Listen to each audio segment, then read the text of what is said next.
van Rensen. I'm an energy and climate journalist based here in Brussels, and I'll be moderating the first part of the conference, that is to say this afternoon. You'll be in other capable hands tomorrow. So a few, from my side, just a few housekeeping rules.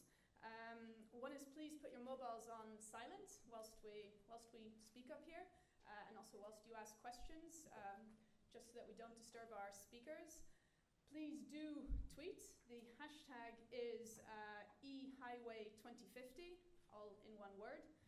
The sessions are also being web streamed, so we do have people collecting questions via Twitter. So if you use that hashtag, well, you're in the room, so you can obviously put up your hand or you can tweet. But the people watching via web stream can send in questions as well, and we will try and take those into account. So with that, I think I leave a proper introduction to Mr.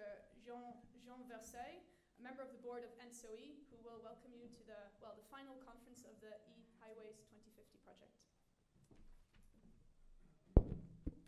Thank you, Sonia. So, ladies and gentlemen, dear Mary, on behalf of ENSOE, I have a great pleasure and also a great honor for me to welcome you at this closing event of the e-highway 2050 project. At the beginning of this event, I think it would be maybe useful to come back to the origin of this project. So it is now widely recognized that the power system will play a crucial role in the move towards a low-carbon energy system in 2050. The European goals were defined by the energy roadmap published by the European Commission in 2011. And according to the scenarios defined in this roadmap, the electrification of the energy demand should grow from 25% in 2005 up to 35–40% in 2050. And the share of renewables in the electricity generation should be in the range of 60–85% of electricity generation. In 2009 or in that period, there were several studies performed which proposed long-term vision of the power system. However, for most of these studies, of these visions, they were based on a very simplified modeling of the grid and provided only snapshots of long-term structures, showing layouts of the so-called supergrid, often focused on the offshore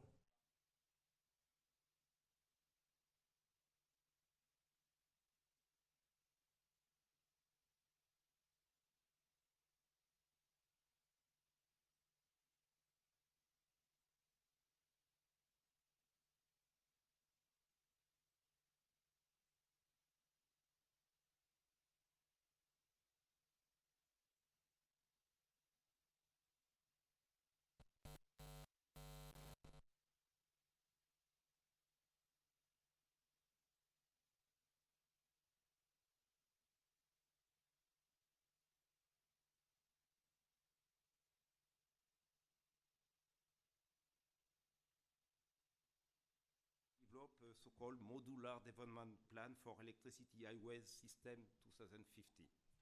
And the result of this study has been published in June 2011. This roadmap, in fact, paved the way to the call launched in 2011 by the DG Research in the framework of the FP7 program. This was the starting point of the e-highway project. Without anticipating the content of the presentations and sessions of today and tomorrow, I would like to highlight some outstanding aspects of this project. One specific aspect of this project is that it is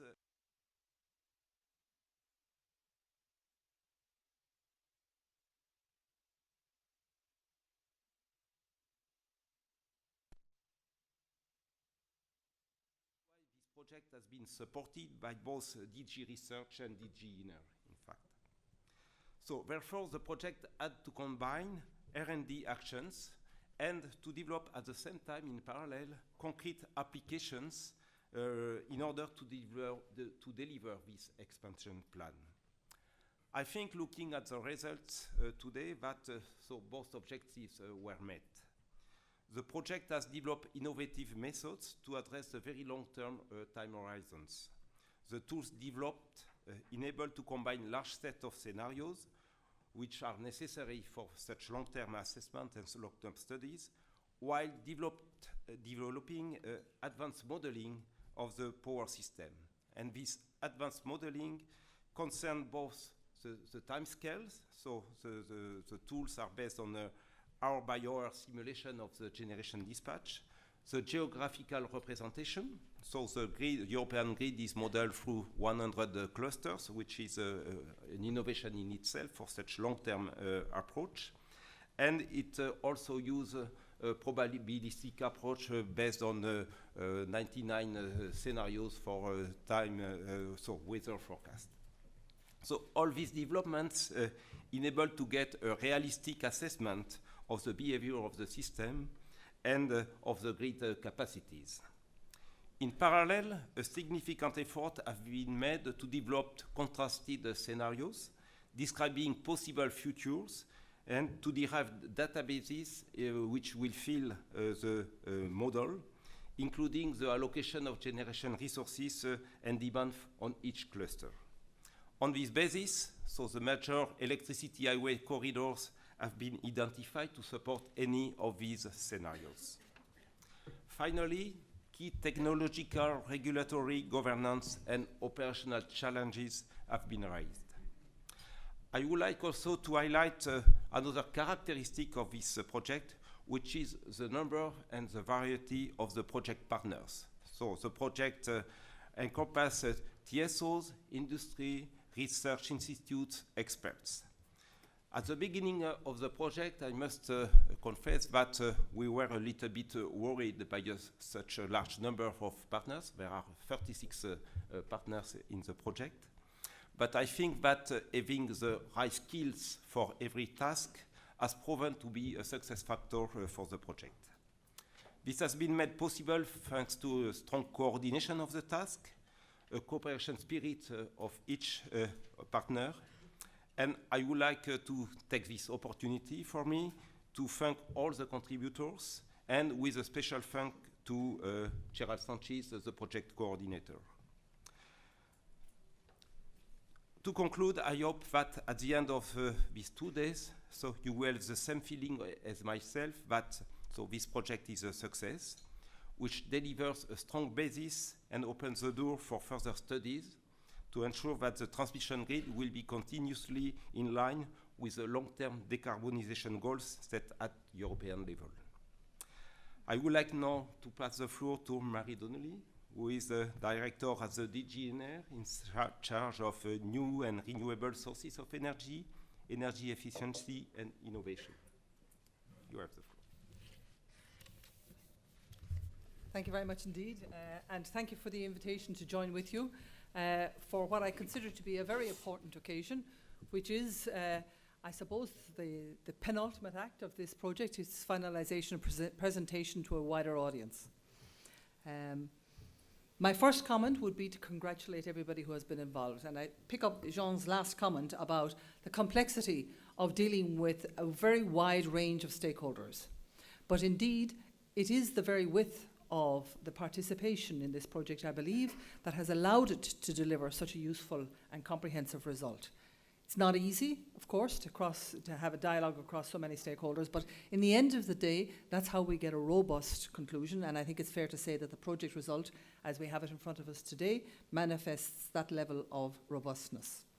A second issue about the project is that it is, in effect, a forerunner of the direction that Europe is going in, because it is already looking at what is the pan-European picture for electricity going forward to 2030 and indeed to 2050, and already provides us key elements on how it is we can have cross-border collaboration, where we need to have that strengthened collaboration, and how we can take it forward. Initially, of course, at a regional level, but certainly moving on then to a pan-European electricity market. And as a third issue, the project gives us tools. very important tools in terms of how we can look at flexibility, how we can address flexibility, and how we can respond to the need to adapt. Of course, the project is not designed to predict the future. Only the Commission can do that. But what it does allow us to do is to pick up the different aspects that might be coming down the track. And in that context, I'd like to take just a few minutes today to highlight some of the issues that are floating around the energy system in Europe today that are likely to have a greater or a lesser impact on how the energy system forms over the next number of years and how we will have to respond to the changes. And I suppose the first place to start for any such discussion would be in the area of technology. And technology manifests itself in two very visible ways in the energy system. I would say firstly in terms of the new generation technologies that Europe has successfully devised, generated, brought to the market, integrated into the market and brought the costs down, and that's of course the renewables. And that's an area of technological development that is, I would say, only at the start. There are so many further progressions that will happen in that space that will mean that we will have to continuously respond to it. A second area of technological innovation is anything to do with smart. We love the expression smart today. We all want to be smart, smart consumers, smart homes, smart meters, smart grids, everything's smart. And basically, it's about looking at the energy system in a different way. And I think this is a real opportunity for the energy system, but it's also a real challenge for those of us in the energy system because it requires thinking about energy in a different way. And I suppose the clearest illustration that we can have in that respect is if you look at the telecommunications sector, where historically you had a black phone and you picked it up and maybe you even had to dial the operator to get your long-distance telephone line. Today, you see 5-year-olds going around with this thing in their hand and they're able to figure it out and use it. And not only figure it out and use it, they can tell you what the best deal in the market is in terms of the offers that are out there. That's a generation vastly removed from us in years as well as in terms of their comfort level with everything to do with smart. And it starts to show us how, when we apply smart in the energy system, it's going to change our system. It's going to change our system from a supply-driven energy system into a service-pull energy system. And I've said this frequently on various platforms, energy only gives us 3 services. Heating and cooling is 46% of our energy. Mobility is 33%, and power is 21%. These are the services that we get from energy. And the energy market of the future is a market that looks at services, that offers services to consumer and supplies them in the most efficient and cost-effective way. And of course, that leads to the third innovation that we need to confront, and that is behavioural change. And arguably, the first two we can see and understand because you can to some extent touch them. Behavioural change is intangible. And as a consequence, we just don't know how it's going to manifest itself. We don't know whether consumers will react very positively to the options that are available to them on smart or not. We don't know whether they will all be delighted to participate in demand response. We don't know to what extent consumers are going to start producing and using their own electricity. But this is a fundamental part of the change of the energy system that we will have to deal with as we go down the track. And that really brings me to a second area that we need to look at. And indeed, the Energy Union paper that came out in February, certainly to my mind, very correctly on page 1, made a very strong statement, which is that the consumer must be at the centre of the energy system in Europe going forward. And this means we have to change the way we look at energy. We constantly talk about an energy market, and in a market, of course, consumers are king. It's not historically been the case in the energy system. It's probably not even the case today, but as we go forward, it will clearly become the case. And what does it mean for those of us who are active in the energy system? Well, I think the first issue is, whether we like it or not, consumers are going to insist on getting information. Transparent, simple, real-time information that they can use. So it's no longer acceptable, as happens in some parts of Europe, to get your heating bill at the end of winter, when it's too late to change your behaviour and you're just confronted with a bill. It's arguably not even acceptable to not know how much energy you're using in various parts of your residence, because consumers want to know. They want to know that information, and they want to know it now, and they don't want to know it in kilowatt hours, they want to know it in euros and cents. So the demand for information from consumer is going to challenge all of us who are active in the energy system to be much more responsive, much more transparent, and increase the level of communication with consumers. And of course, what will consumers do with that information? They will be empowered. And not all of them, but many of them will take action. And the first action that they will take is how to reduce my bill, because that's a big driver for consumers. So they will start to look at the options and the alternatives that are available to them to reduce their bill. Remember, energy costs approximately 10% of disposable income for most Europeans today. It's more than what they spend on food. It's a big part of their expense. So yes, they will use that information to be empowered so as to reduce the bill that they have to pay every month, every 2 months, or whatever the case may be. It will allow them to switch, it will allow them to do lots of other things. The third area that consumers will start to manifest themselves, and this is not new, we've already seen it, is consumers want to participate. Energy was always out there, somebody else. You might happen to live near a power station and you might have seen the chimneys or whatever, but it was always somebody else. It was never you as an individual or as a consumer as part of the energy system. Today, consumers are part of the energy system.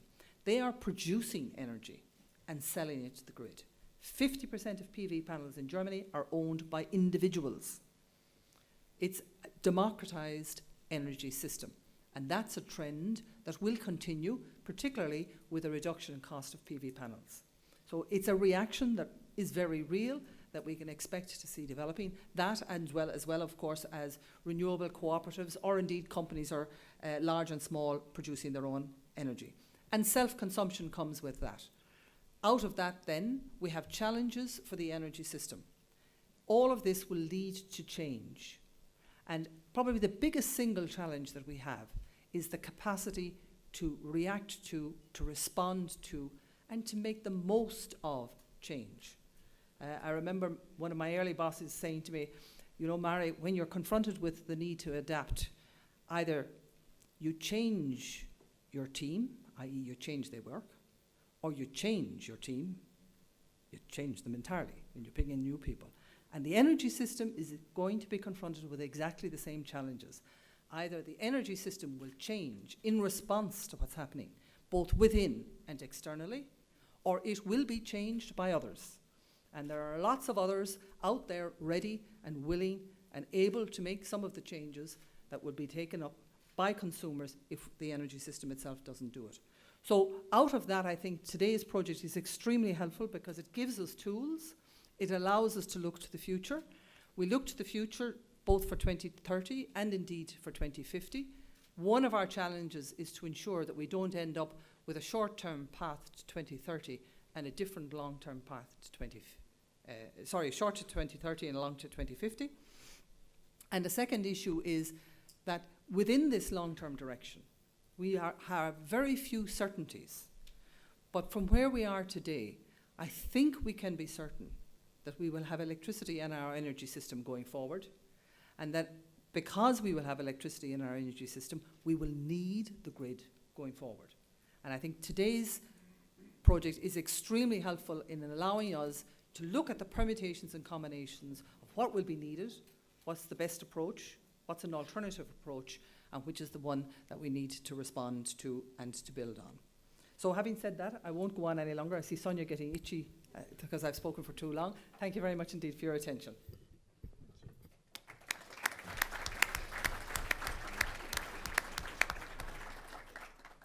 Thank you very much for that, Marie. Marie's not going to be with us for very long, but she has kindly said she'll take 1 or 2 questions before she heads off again.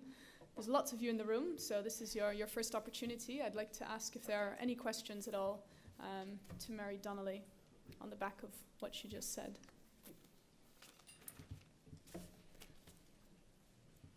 Yes, I see one over there. If you could introduce yourself, David. David Abiago, sorry. Argos Media. For Mary, one of the 5 scenarios I think here is decentralized res, and we've seen a lot happen in various countries. Retroactive laws and so on. I was wondering, you've moved at the Commission towards guidelines, and we all know there are lots of guidelines in Europe. I was just wondering what sort of things are really not on in terms of renewables, decentralized renewables. We have a new law in Spain.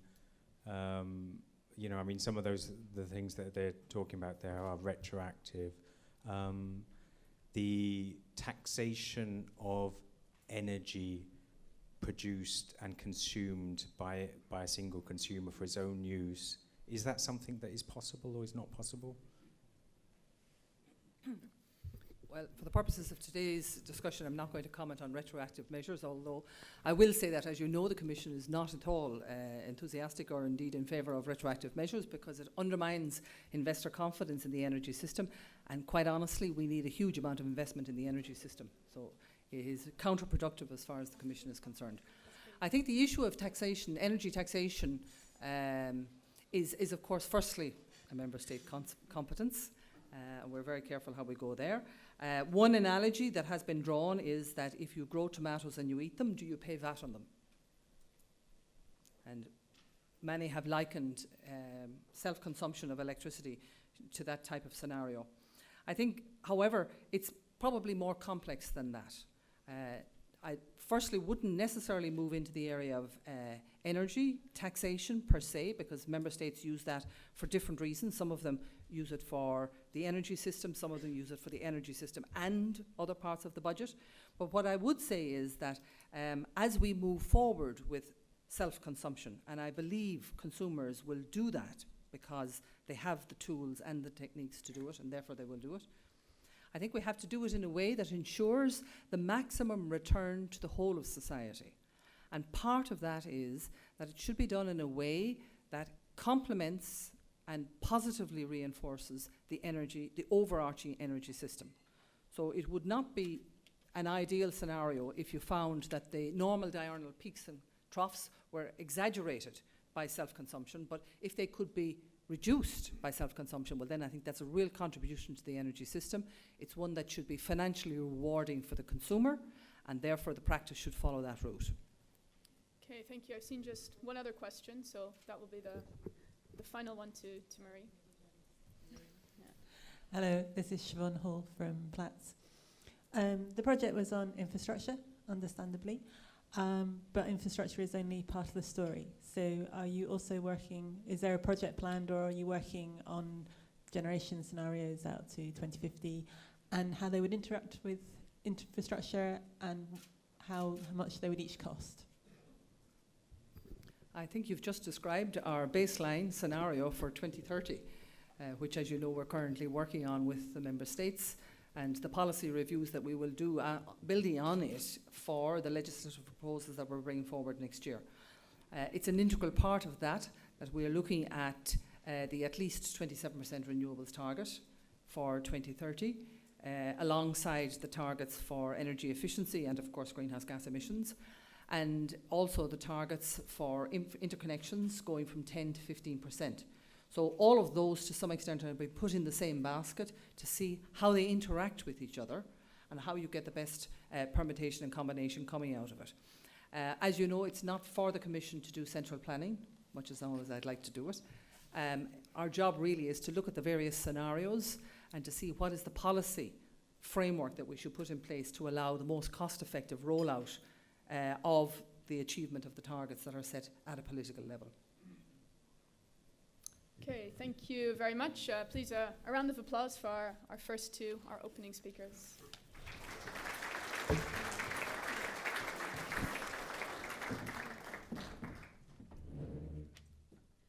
So thank you very much. That brings us then straight into our first first debate session, I should say. We have three presenters who I'd like to invite up here to come and join me. So the idea behind this first session, we've got from now until 4 o'clock, so an hour and a half, is to introduce a little bit of the thinking behind the project. Why was it instigated? And what kind of results has it delivered? And how might those results be used in future? Please, you can all take your seats up here. So we have three people.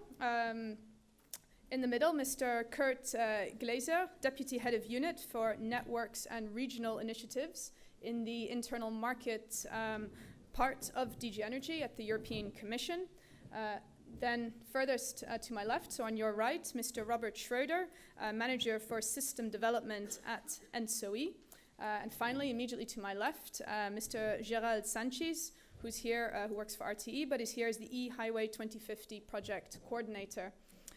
So to kick us off, the idea is we'll hear from each of our three, and after that we'll have some time for questions from the speakers to one another, but also from you. So I would say please do start thinking questions and making a note of them. The idea is to have a lively debate rather than me doing all the talking and firing question after question at our speakers. They'll get sick of me.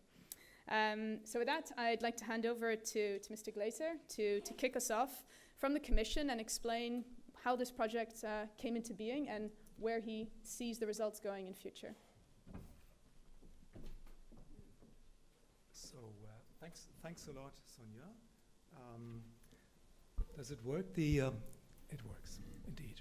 Thanks a lot, Sonia, and thank you to the hosts for having invited me to speak on this occasion, and thanks a lot also for the remarkable work the consortium has done on that project. And this project is in fact something that is very important, and it can also feed into processes that we would like to start with regard to longer term planning. For the time being, our planning is more or less dominated by biannual requirements.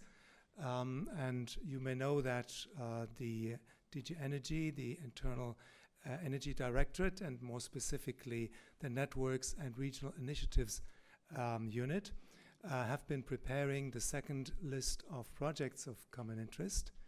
And this is the second list after the first list has been adopted in 2013.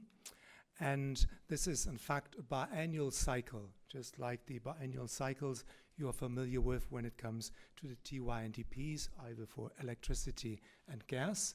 So compared to what we see in this project as a very long-term planning, as rolling out long-term scenarios, we are more or less marred into the two years biannual planning. And by the way, it's today actually that the decision-making body for selecting the candidates for the second PCI list is convened here in Brussels. And after this, a decision will be taken. This decision will be submitted to the European Commission.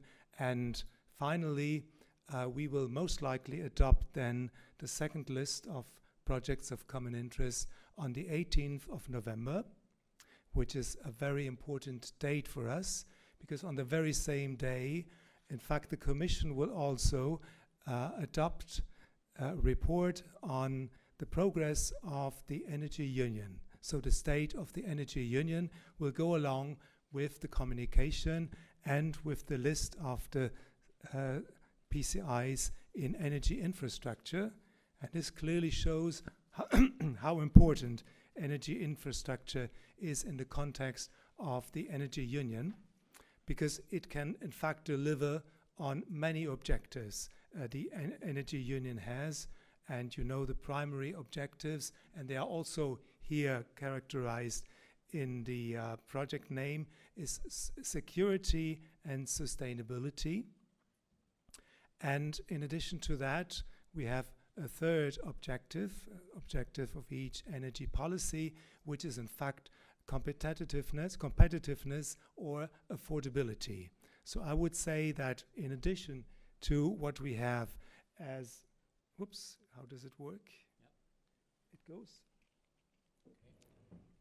In addition to what we have here, we also have the aspect of affordability, of competitiveness in an internal energy market. As you may know, the Energy Union is characterized by this design. You have, in fact, the 3 key energy objectives, and then you have various dimensions that contribute towards these.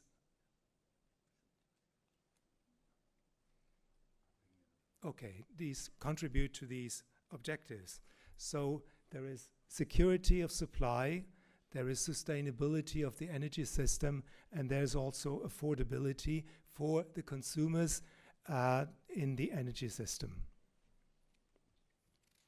Now, I think also the project in the end has this in fact in vision, and you know that if you have read the short description of it, you know that in fact investments are most likely necessary between 100 and 400 billion euros.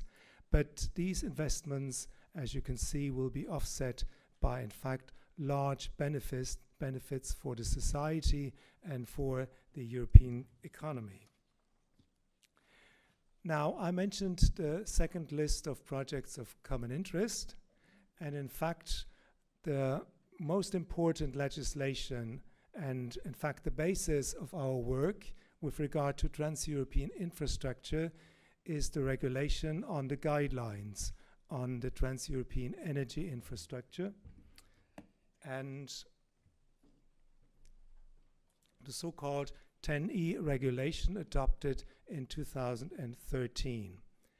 And in the 10E regulation, you have in fact a structuring of energy infrastructure, which is according to 12 corridors, priority corridors, and thematic areas. So there are geographical corridors for electricity and for gas, and there are also for oil, and there are 3 thematic areas. 2 of them belong to electricity, the smart grids, and of course the energy highways, and there's a 3rd area which is in fact CO2 transmission infrastructure. So energy highways is an important concept in the 10E regulation, and I can read out to you what the 10E regulation understands by an electricity highway. It's in fact something that should accommodate ever-increasing wind surplus generation in and around the Northern and Baltic Seas, as well as increasing renewable generation in the east, south of Europe, but also in North Africa. And this should then be connected with major storage capacities in the Nordic countries, in the Alps and other regions, and of course with major consumption centers. So this should be put into place by 2020, the first steps, in order to cope with an increasingly variable and decentralized electricity supply and a flexible electricity demand. So that is in fact the definition of electricity highways as put down in the guidelines in the 10E regulation. So you may be interested in how in fact the projects which have been inscribed on the first list of the PCIs, which was adopted in October 2013, how these projects have been evolved. So what has happened in fact, and maybe more specifically with regard to electricity. So in fact, from the first list, we have overall between gas and electricity, we have 13 projects that have been completed. And there are 2 electricity projects being completed. The 2 are what is called internal lines, so internal lines inside a country. These are 2 internal lines in Austria and in Italy. And the overall number of projects in the first list was in fact 248 with regard to gas, electricity, and smart grids. So electricity highways was not yet a category in the first list.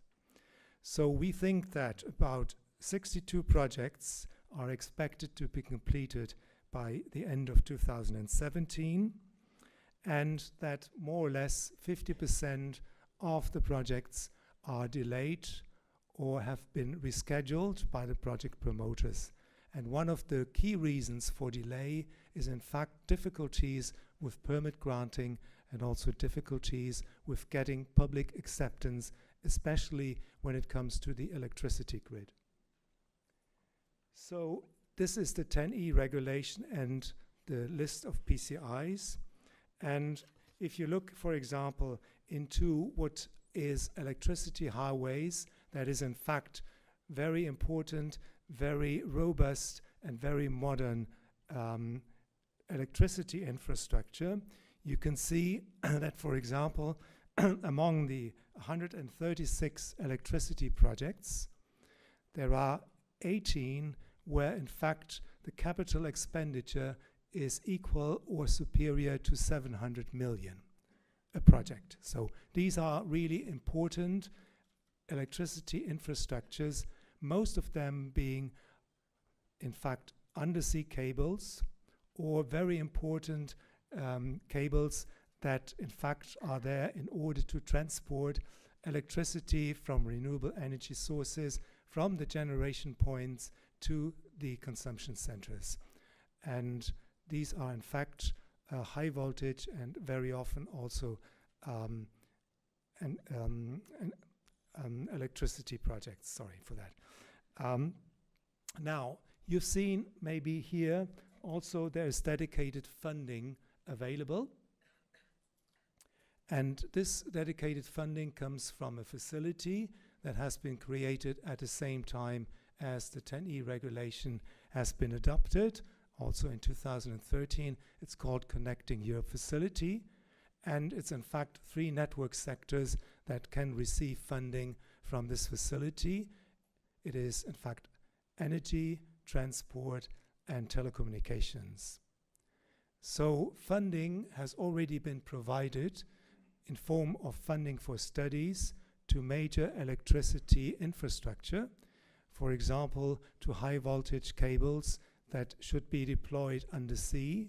So we have provided funding to a project linking Norway to the UK in form of funding for a study, as well as to a project that in fact should link Spain and France through the Biscay area.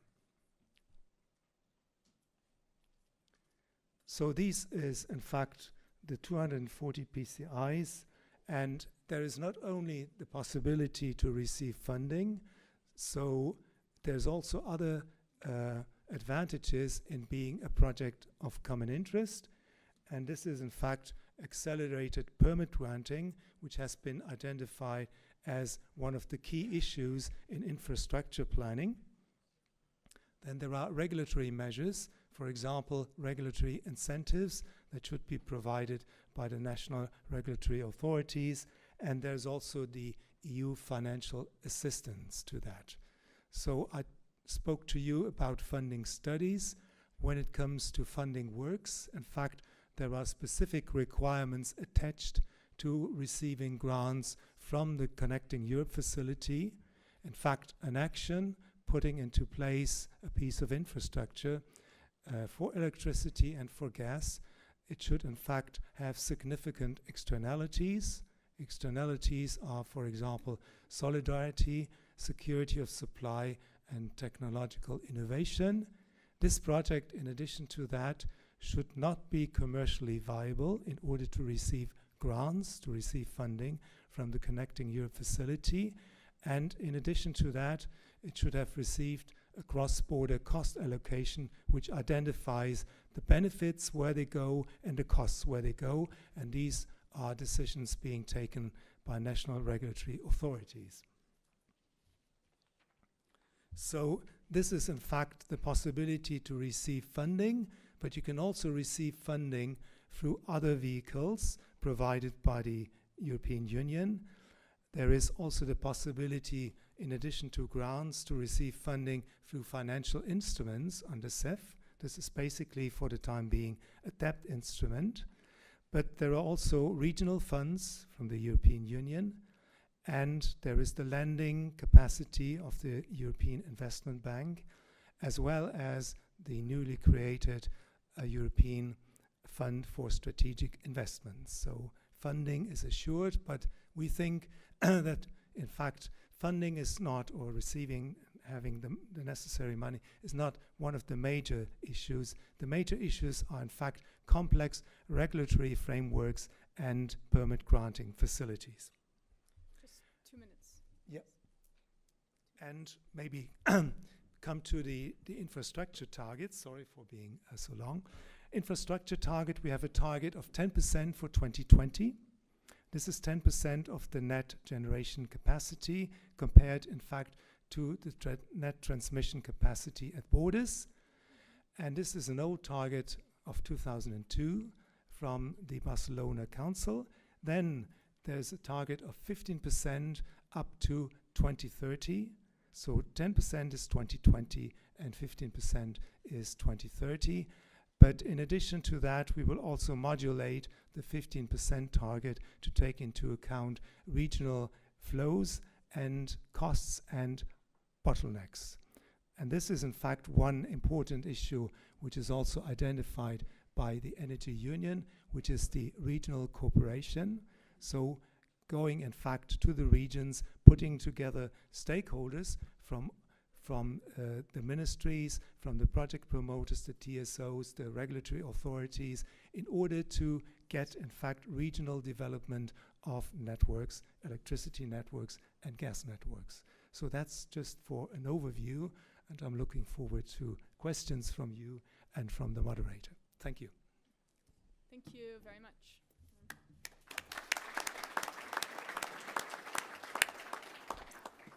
I propose we leave questions to the debate once we've heard from all of our speakers, unless there are any pressing clarification questions. But no, you were crystal clear, so thank you very much. I'd like to hand over then, without further ado, to Dr. Robert Schroeder here from ENSOE to tell us a little bit more about the transmission needs, so the 10-year network development plan, maybe how that fits with this current project, and also what kind of policy tools are needed to get us the transmission infrastructure we're thinking we might have to have. Please. Yes, thank you. I think I want to start with a clear statement that ENSOE is fully committed both to the work of ENSOE, of the e-highway project, as well as to its results. There is a very broad consensus that decarbonization needs basically more renewables, needing more grids. Now, the T1EP project is looking up to 2030, and e-highway project is looking well beyond 2030, 2040, 2050. And according to this, of course, the scenarios which had been set up in the e-highway project are far stronger, far extremer than what we use in T1EP environment. I think it is very important to ask the question, what really will be in the long run the grid design and the grid architecture, as Mary Donnelly put it out before. Can we make sure that this long term ambition is not in conflict with the more mid-term grid development in T1EP? What will this architecture look like? Will it be kind of overlay grid, kind of new voltage level, higher voltage levels as we have it in, let's say, neighboring continents to Europe? More AC, more DC, meshed DC? What's about N-1 securities? What's about inertia?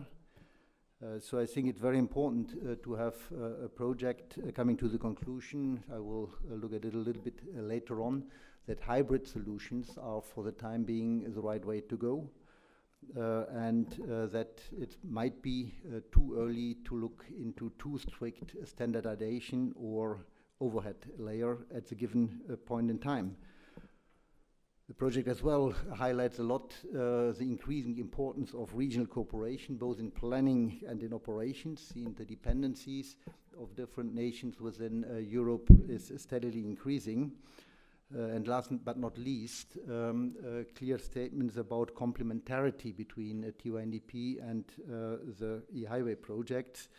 Maybe the title is not really correct from TYNDP to e-highway. Maybe it should be the other way around, from e-highway to TYNDP, because of course results, very important results of this project will be taken over into the TYNDP environment. Having said that, and keeping in mind that Mr. Glaser before had the clear definition as it is in the legal text, our understanding at NSOE, completely in line with these texts, understand electricity highways as an infrastructure designed to allow transport of electricity in view of connecting large amount of generation or storage with large-scale consumption crossing European regions. I think that is completely in line with the text we heard before. And just to give a bit more details about how we currently understand the results, it would be AC, DC, or hybrid technology, both onshore and offshore, at extra high voltage level, and would not be a precise standardized technology. So our understanding of the project is that, at least for the given point in time, is that we are not talking about a complete separate new parallel structure, higher voltage level, or something like this. We are talking about hybrid improvement with new technologies over long distances. This would enable significant increase in capacity to transmit electricity across Europe, will be developed and integrated with the present electricity transmission infrastructure, specifically if you keep network security and -1 and so on in mind. This integrated approach is extremely relevant, but it would as well involve a cooperation between control centers and RCIs going beyond today's implementation. So there will be, of course, far stronger interdependency between the power systems, and would cover one or more member states. Now, what are the tools needed for infrastructure development?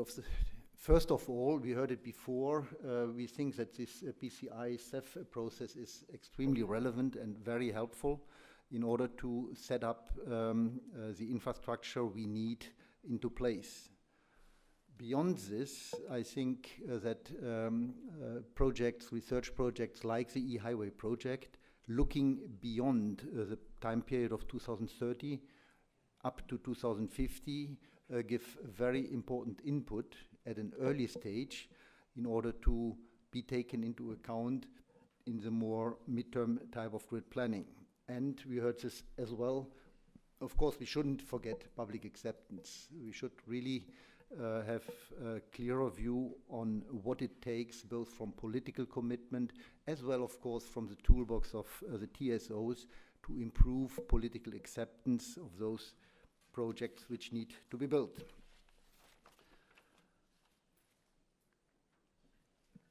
How to go forward? Is that now the end of the project? We take the results and that's it? Our proposal would be to have a master plan for electricity highways, a master plan which can be followed up and which really shows effects in ongoing TYNDP-related grid planning. This could cover several aspects: further prioritization of needed electricity highway corridors. The second point as well, special permission rules to assure timely implementation.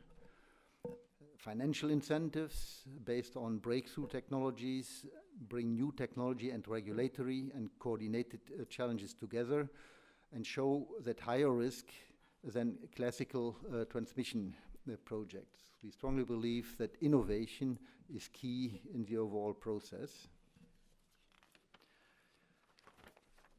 Further aspects could be of such a master plan could be further support to Acer to overcome existing regulatory gaps, taking advantage of the key expertise of NSOE and on e-highway planning, implementation, operation and ownership, as covered by the project. I think tomorrow we'll hear more about it in detail. As a fifth point, promote and incentivize further elaboration of concrete routing options. We must be clear that the results of e-highway, which are very important, showing all over Europe the corridors, of course need more detailed routing. Reserve the needed corridors for future energy infrastructure purposes. Ensure operational security of the whole grid and system generation adequacy on the transcontinental and regional scales. And finally, anchor regular updates, be it now 4 years, 6 years, in order to learn in the meantime and in order to be able to apply these forward-looking type of capabilities based on new know-how. Having said that, concerning results and follow-up, NSOE is clearly targeting to ensure a sustainable development of European transmission systems. We see the necessity to examine possible network developments for a time horizon beyond TYNDP. Yes, we have to know it early if new types of grid architecture will emerge. In that sense, NSOE appreciates the conduct of a very long-term study for 2050 in this project. And last but not least, we propose to keep track of the very long-term grid development needs, maybe in the framework of TYNDP or separate studies. We think it's worth to examine if parts of methodologies, we shouldn't forget that specifically in scenario building, but as well market modeling and so on, grid modeling, new proposals are on the table. This should be examined in order to see what relevant part can be taken over in TYNDP processes. Such examinations are not readily available now. We just are confronted now with first sets of results. They will be intensified to the end of the year, beginning of next year, in order to come up with clear proposals. So thank you very much for your attention.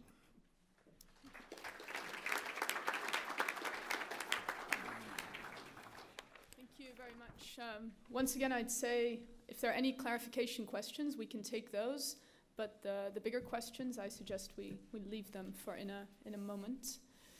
I don't see any, in which case, thank you very much for that introduction and some very concrete ideas on the use of this project and how it could be taken forward also into policy. That leaves me to introduce our final speaker in this first panel, Mr. Gerald Sanchez, here from RTE and as a coordinator of the e-highway2050 project. So he will talk us through in a bit more detail some of the project results, the different scenarios, and what they mean also for policy going forward. Thank you, Sonia. Just fixing the technical problem. Okay, thank you. So, maybe just to present the main results of this project, I will not go too much into details about the context of this project. Thanks to the previous presentation, you have a better idea on the justification of this project. Maybe what can I say in a very short sentence is to say what can happen by 2050 in case of reduction of green gas emission by more than 80%. What can happen with a new location of generation, meaning wind energy in the north of part of Europe, meaning solar energy in south, And in this case, what could be the transmission grid in Europe in this context? So regarding the composition of the project, as you know, we have 28 direct partners, plus 8 partners through what we call third parties in the project, mainly TSO, but not only. Industry, European industry is well represented during this project, and also research institute and experts. And thanks to all of you, because it was thanks to you that we got important results with this project. So the project started 3 years ago and should be finished by the end of next month. So now just some explanation on how the issue has been proceeded during this project. So the first step was to identify the stakes by 2050, meaning what can be the electricity demand, electricity generation by 2050 in case of decarbonized future in Europe. What could be, and in fact we address this topic by scenario, and so it's the reason why we introduced scenario in order to describe the future by 2050, possible future, meaning state of the electricity system with the present transmission grid. The idea is to say, okay, if we do nothing with the present grid, and if we apply on this transmission grid what we can imagine for the demand and generation by 2050, what could be the consequence for the transmission grid? Meaning, do we have congestion, bottlenecks, spillage, energy not supplied, and so on. So this is also an important issue of the project in order to describe or to provide a picture of the situation in Europe by 2050. If we do nothing on the present transmission grid, we can have some problem, as I mentioned in these slides. But in order to solve this problem, we have, of course, several possibilities, several solutions. Either additional generation, either storage, demand-side response solution, either transmission grid. And in fact, in the project, we address mainly one solution, which additional transmission grid can be relevant in order to face what we imagine in the long term by 2050. So in this case, in the project, we define transmission requirement useful to face these constraints. We also use a technology solution provided by our partners in order to imagine which solution can be implemented in this long term. And also we take into account cost and benefit of the different solution. And last but not least, is it possible or not to operate this grid by 2050? And finally, we have also to describe the path, meaning how can we go from now up to 2050. It's the last step of the project, meaning the path, the roadmap, in order to see how we can reach this target. And and also important aspect, it's the governance of this new or pan-European transmission grid. It's an issue also addressed by the project. Yeah, so regarding the process, I don't want to go too much into details. We have mainly 4 steps you can see on the slide. We have to define a model, we have to define scenario, we have to develop solution with a grid development, taking into account technology aspect, operation aspect, and governance aspect. And finally, we have to develop what we call the modular plan, the path from now up to 2050.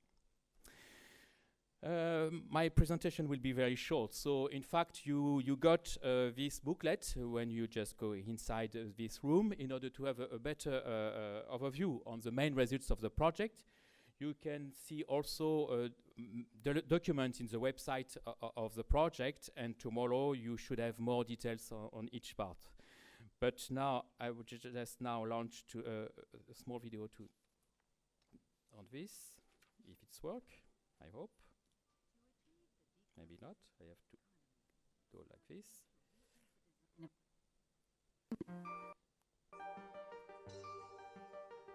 To achieve the decarbonization of its economy, Europe needs to rethink the design of its entire energy infrastructure. In this respect, the European Union commissioned in 2012 an unprecedented... To achieve the decarbonization of its economy, Europe needs to rethink the design of its entire energy infrastructure. In this respect, the European Union commissioned in 2012 an unprecedented study to assess the impact on the electrical network, the e-highway2050 project. This 3-year research work was conducted by a consortium of 28 partners, transmission system operators, academics, consultancy, and industrial partners. Thanks to advanced methodologies and simulation tools, the project studied various trajectories for the entire European power system to reach a low-carbon economy by 2050. 5 contrasted scenarios were considered. One focuses on carbon capture storage and nuclear energy. Another on a market-driven electricity sector. One on renewable energy on a large scale. Another on local decentralized renewable generation. And the last relies only on renewable energy. Instead of adding up independent national visions, the methodology relies on a pan-European approach to take advantage of the diversity of resources and needs across the continent. Simulations of the whole electrical system were performed, combining weather conditions, generation portfolio, demand, storage, and network. Without further network development, grid congestions will prevent the optimal use of resources. Some countries will start fossil generation, while others will face excess of renewable energy at the same time. Despite the variety of scenarios, common transmission network solutions are possible. Notably, major north-south electrical corridors appear in all scenarios. The estimated investment in these electricity highways lies between 100 and 400 billion euros. However, the benefit for the European economy resulting from an optimal use of energy sources would largely exceed these costs in all cases. Up to 500 terawatt-hour of renewable energy curtailment and 200 megatons of CO2 emissions could be avoided annually. This analysis clearly demonstrates the necessity to plan and finance grid investments. Indeed, the transmission network will be a key component of the European energy transition. The results and innovative methodologies delivered by the e-highway2050 project are a significant contribution to enlighten the construction of tomorrow's European electrical system.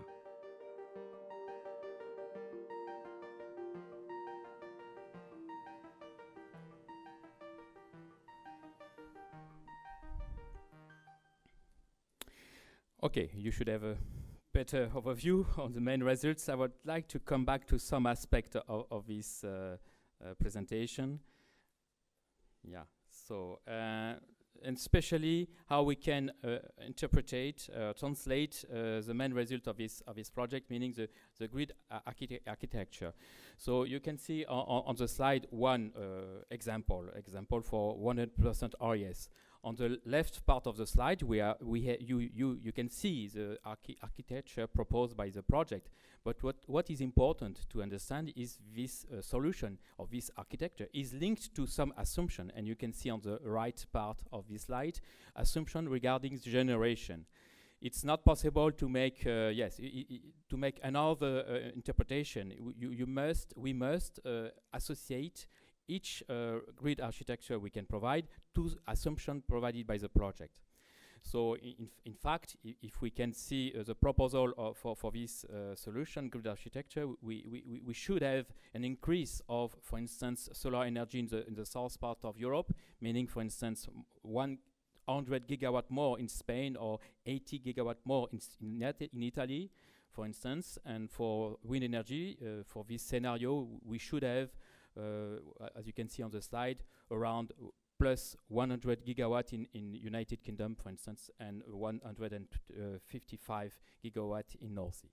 Just to explain how you can interpret the results provided by this project.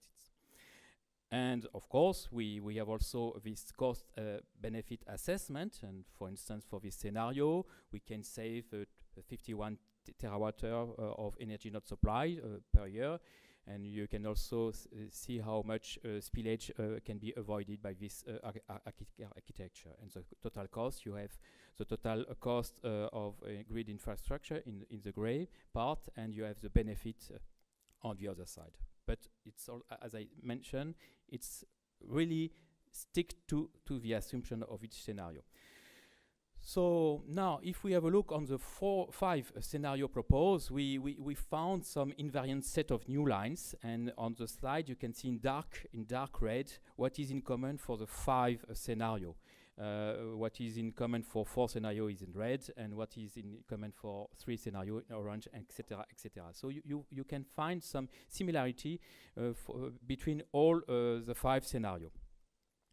And now, if we are speaking about the path from now, meaning our starting point was the output from TONDP,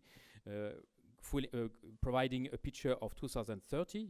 This is our starting point. I mean, thanks to the project, we have 5 different grid architecture for 2050. It's possible architecture. And in the project, we found a common path, meaning that in 2040, we found a solution in order to go from now up to 2040, and whatever the situation in 2050, this is the common path. So it's very also useful, interesting to highlight this situation. We found a common path, a common grid for 2040, addressing the 5 different possibilities for 2050. Regarding the other aspect of the project, technology, operation, and economic governance and technology, you can see here on the slides the main challenges highlighted thanks to this project.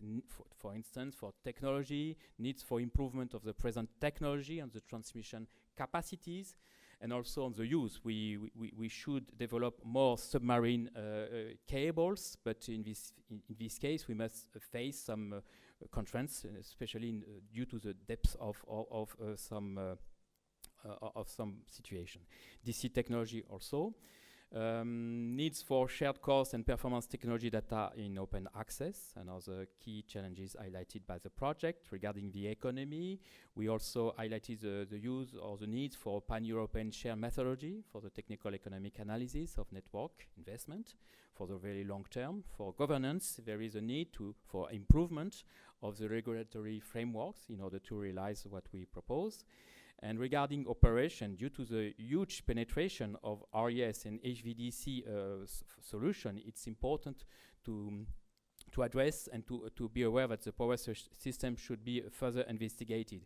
We did some studies, but we need additional and further investigation in order to face this complex problem of high penetration of RES and HVDC. But you should get more information on this issue tomorrow. So in conclusion, I would like to show you these main messages coming from this project. So the project has defined and applied a new methodology for the development of the transmission grid, able to address a long-term horizon, even if we, 2050, covering the whole Europe, and in line with the low carbon objective of Europe. And the project highlights also transmission needs in order to reach the low carbon emission target in Europe, in consistency and in continuity with the TONDP provided by ENSOE. As I mentioned just before, we found some similarities among these 5 scenarios. And as also mentioned by Robert Schroeder, we didn't see any needs for a new kind of system. So we can face the problem or the situation we imagine for 2050, taking into account or using the same technology we have already. And in this way, we don't have to integrate a new separate layer as we can imagine and we could imagine at the beginning of the project. So, as I mentioned, we need additional investigation, and we have in the project what we call a work package, so a part of the project dedicated to develop advanced methodology based on optimization. And tomorrow you should have more details on what we provided. But even if we did some very interesting improvement in this situation, we need additional maybe additional project in order to have a better understanding on this integration of RES and HVDC in the future. Thank you for your attention.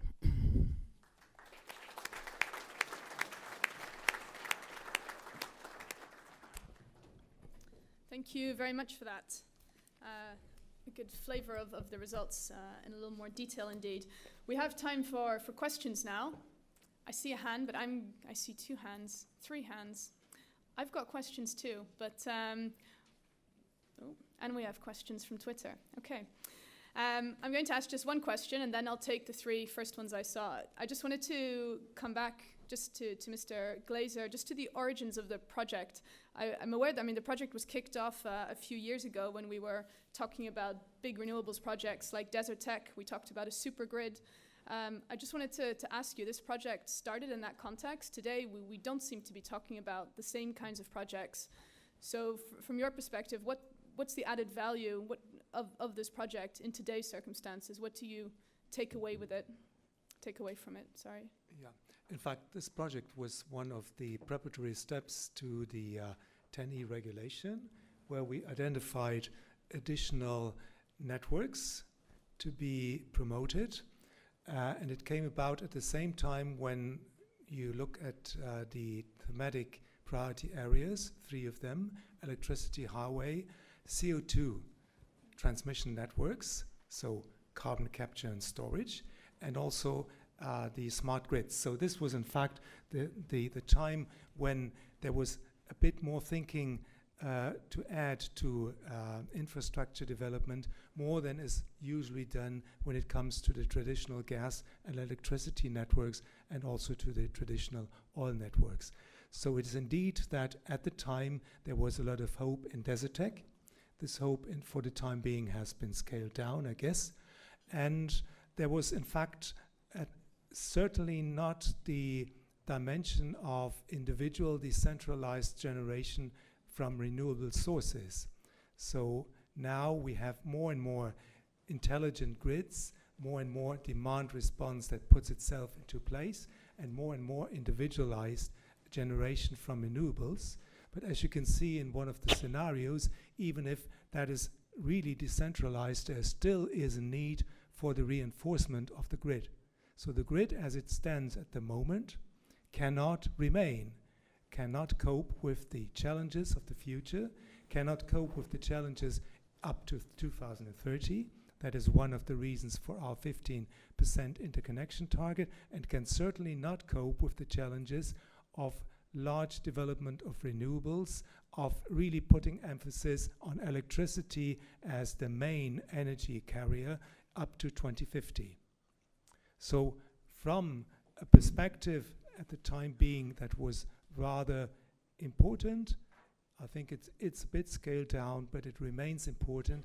And I think one of the most important aspects of the project is in fact the methodological aspect, as well as the long-term planning, and also the confirmation, which is quite interesting, that it is not an additional layer that is needed in order to achieve the goals, but we can in fact base ourselves on the existing network by building it up, and by increasing it, by making it more robust and more modern. Okay, just one follow-up then, and that takes on board a question we have via Twitter as well. You said earlier there's no electricity highways projects category yet in the PCI list, or there wasn't in the first list. Yet it is an important category in 10E. Can you clarify, is that the case? And maybe I would add on the back of that, maybe in this new PCI list, how can we expect electricity highways or these no-regret options in the report to be taken on board? Might they be in a separate category? Will there be existing projects that are relabeled somehow? Anything you can say to clarify? Yeah. In fact, in the second list of PCIs, there will be the double labeling of electricity highways and normal projects, normal electricity projects, which are incorporated into the regional corridors. So there will in fact be that we take into account that not an additional new layer is needed, but that in fact electricity highways can be developed on the basis of existing energy and electricity infrastructure. And there will be approximately 25 projects which will be double labeled as an electricity grid in a regional context, as well as something that can qualify as an electricity highway. Okay, thank you. Let's move to the three people who had their hands up first. Can you, these three, do we have a microphone? Yes, you do. Please introduce yourself. Tom Brown, Frankfurt University. Thank you for the very nice project. Two of the speakers mentioned public acceptance, and one of the issues with public acceptance is transparency and the reproducibility of the results. Are you planning to publish the grid models and the more detailed data behind the simulations so that third parties can verify the results? Okay, thank you. We'll take. I think we'll take the three questions together because you might get more than one. If we move the gentleman here, and then we'll go across. Yeah. Thank you, Professor Linson from the MNRC Newport Network. We are interested in interfaces, abstracted tangibles bathing in a sea of intangibles, which includes smart cities. Now, I'm worried because it's a question more about the future. I mean, we have been discussing the progress of the energy union. What of the progress of the European Union bubble period? I mean, the issues we are faced with today, like energy, migration, environment, inequalities, are global issues that can only be appropriately managed, to my mind, through or with a new global governance infrastructure. So I think that the transition to new global governance seems to be both a necessity and inevitable. So I think it is important to bear this in mind. Thank you. Okay, thank you. And then a third and final question in this round at the front. My name is Rainer Lüttgehus. I'm EU correspondent for Energate in Germany. 2 weeks ago, I was in Ostende at a conference about offshore wind. And the stakeholders, they claimed the problem was that there are, I think, 62 wind farms in the North Sea, but they are not interlinked. If they would be interlinked, this would be beneficial for many countries.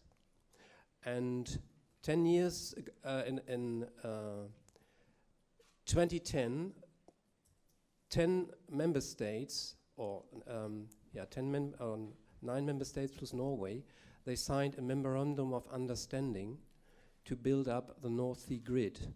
And my question is, why aren't there any projects on your, if I can call it, master plan for 2050? Is it not interesting for you? The studies that were presented in Ostende showed that it would be very beneficial for Europe. Okay, thank you. Robert, do you want to start? You also had the first question on will you publish more detailed assumptions? Yes. Well, yes, this is a very relevant issue. About a year ago, we took fundamental decision to go more in the transparency direction. You will find now already on our website a grid model and market model, and with T20P16 it will be published as a pack in order to give access to grid and market modeling data. But you find it already now for the existing T20P. Okay, so yeah, go ahead. May I jump to number 3? I'm not sure whether I am so competent concerning number 2, but number 3, I think first of all, Gerald, correct me if I'm wrong, you know more about the details. Concerning the North Sea, I think this project did not look at very detailed notes. You referred to the Ostende meeting. My understanding was that yes, there is savings, but more around 3 to 7%, depending on how strong you really built on wind in the North Sea. And this seems right now still to be very strongly counterweighted by severe technical and economical challenges. If you imagine that you build really converter stations and this kind of thing offshore. What you find right now in current T1DPs is a meshed network. If you look at T1DP, there is a very nice North Sea meshed grid. The meshing, so the substation where the meshing is done is just onshore, it's not offshore. It's the only difference. Yeah, maybe I can take the second question you have asked regarding the governance. In fact, the governance is a key aspect, not only of the energy union. So we are also discussing with the member states how to go about organizing the governance and what the roles are, what the reporting is. So that's a very important layer of the energy union. But also governance is important when it comes to make networks really feasible, make networks efficient, and make networks effective. And indeed, the current division between the distribution network and the transmission network in the future will become less and less important.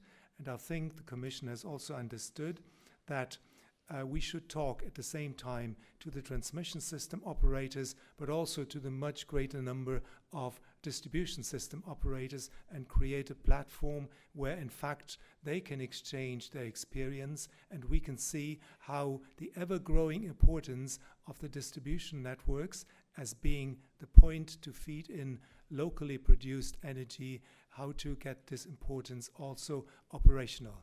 You may know that, for example, we have estimated the need for investment with regard to the transmission system with electricity and gas together up to 210 billion up to 2020.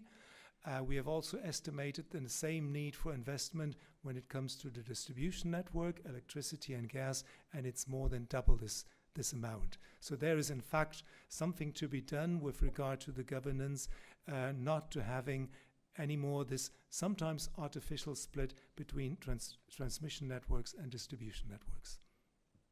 Okay, thank you. Gerald, you wanted to comment? Yeah, I'm coming back to the first question regarding the access of the results of the project. So quite all the results of the project are available on the website of the project, as it's a public funded project. It's available. So regarding the third question,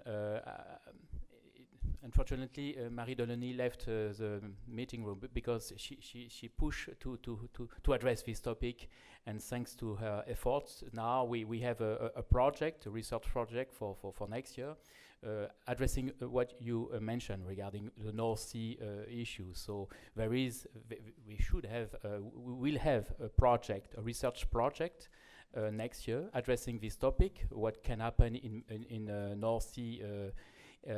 What is it relevant or not to have a DC mesh grid? Unfortunately, it was not possible to address this detailed topic inside this project, but what is expected now is a close cooperation between e-highway project and this new research project in order to feed this new project with conclusion coming from this project, and in order to better address what you raised during your question. Okay, maybe to add on this, because we have a regional corridor, a regional group, which is in fact the Northern Seas offshore grid. And we are looking now, through two studies, we are looking now into the aspect of a meshed grid. And the studies go, first of all, with regard to the environmental aspects. But then second study that will be launched next year will go into the very complicated regulatory aspects of a meshed grid. And also seeing the question, should there be one regional TSO for that, for the meshed grid, or how should then national and local TSO cooperate together in order to get the most out of such a meshed grid in the Northern Seas? Okay, great. Thank you very much. Are there other questions at this point? Yes, I see two. So we'll take these two together. Yes, we'll start. Thank you very much for interesting discussion. Mihai Paun of NSOE. I would like to ask a question to the panel. And this question is either two parts or I have two questions. I don't know how to define it. But, but my first key element that I would like to understand better, it's related to the main benefit of the e-highway project with potential impact or even more contribution to the energy policy at EU level and perhaps at the end for the EU citizens. And I would like to understand the views of the panelists with regards to this. Of course, for the Commission it can be reformulated, this question, but you understand what I mean. And the second part of my question is, how do you all see the main results of the long-term high-voltage grid development exercise performed in the project and reflected in the booklet, in the presentations today, tomorrow, perhaps? How do you see those results being further exploited, integrated, highlighted, put into value in the to-come TYNDP? Thank you. Okay, two meaty questions. We'll take the third one there. Thank you very much.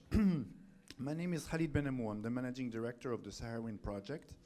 And my question, as the e-highway initiative is publicly funded, was to express a little bit my surprise on the fact that no wind scenario has been put in the south of the Mediterranean.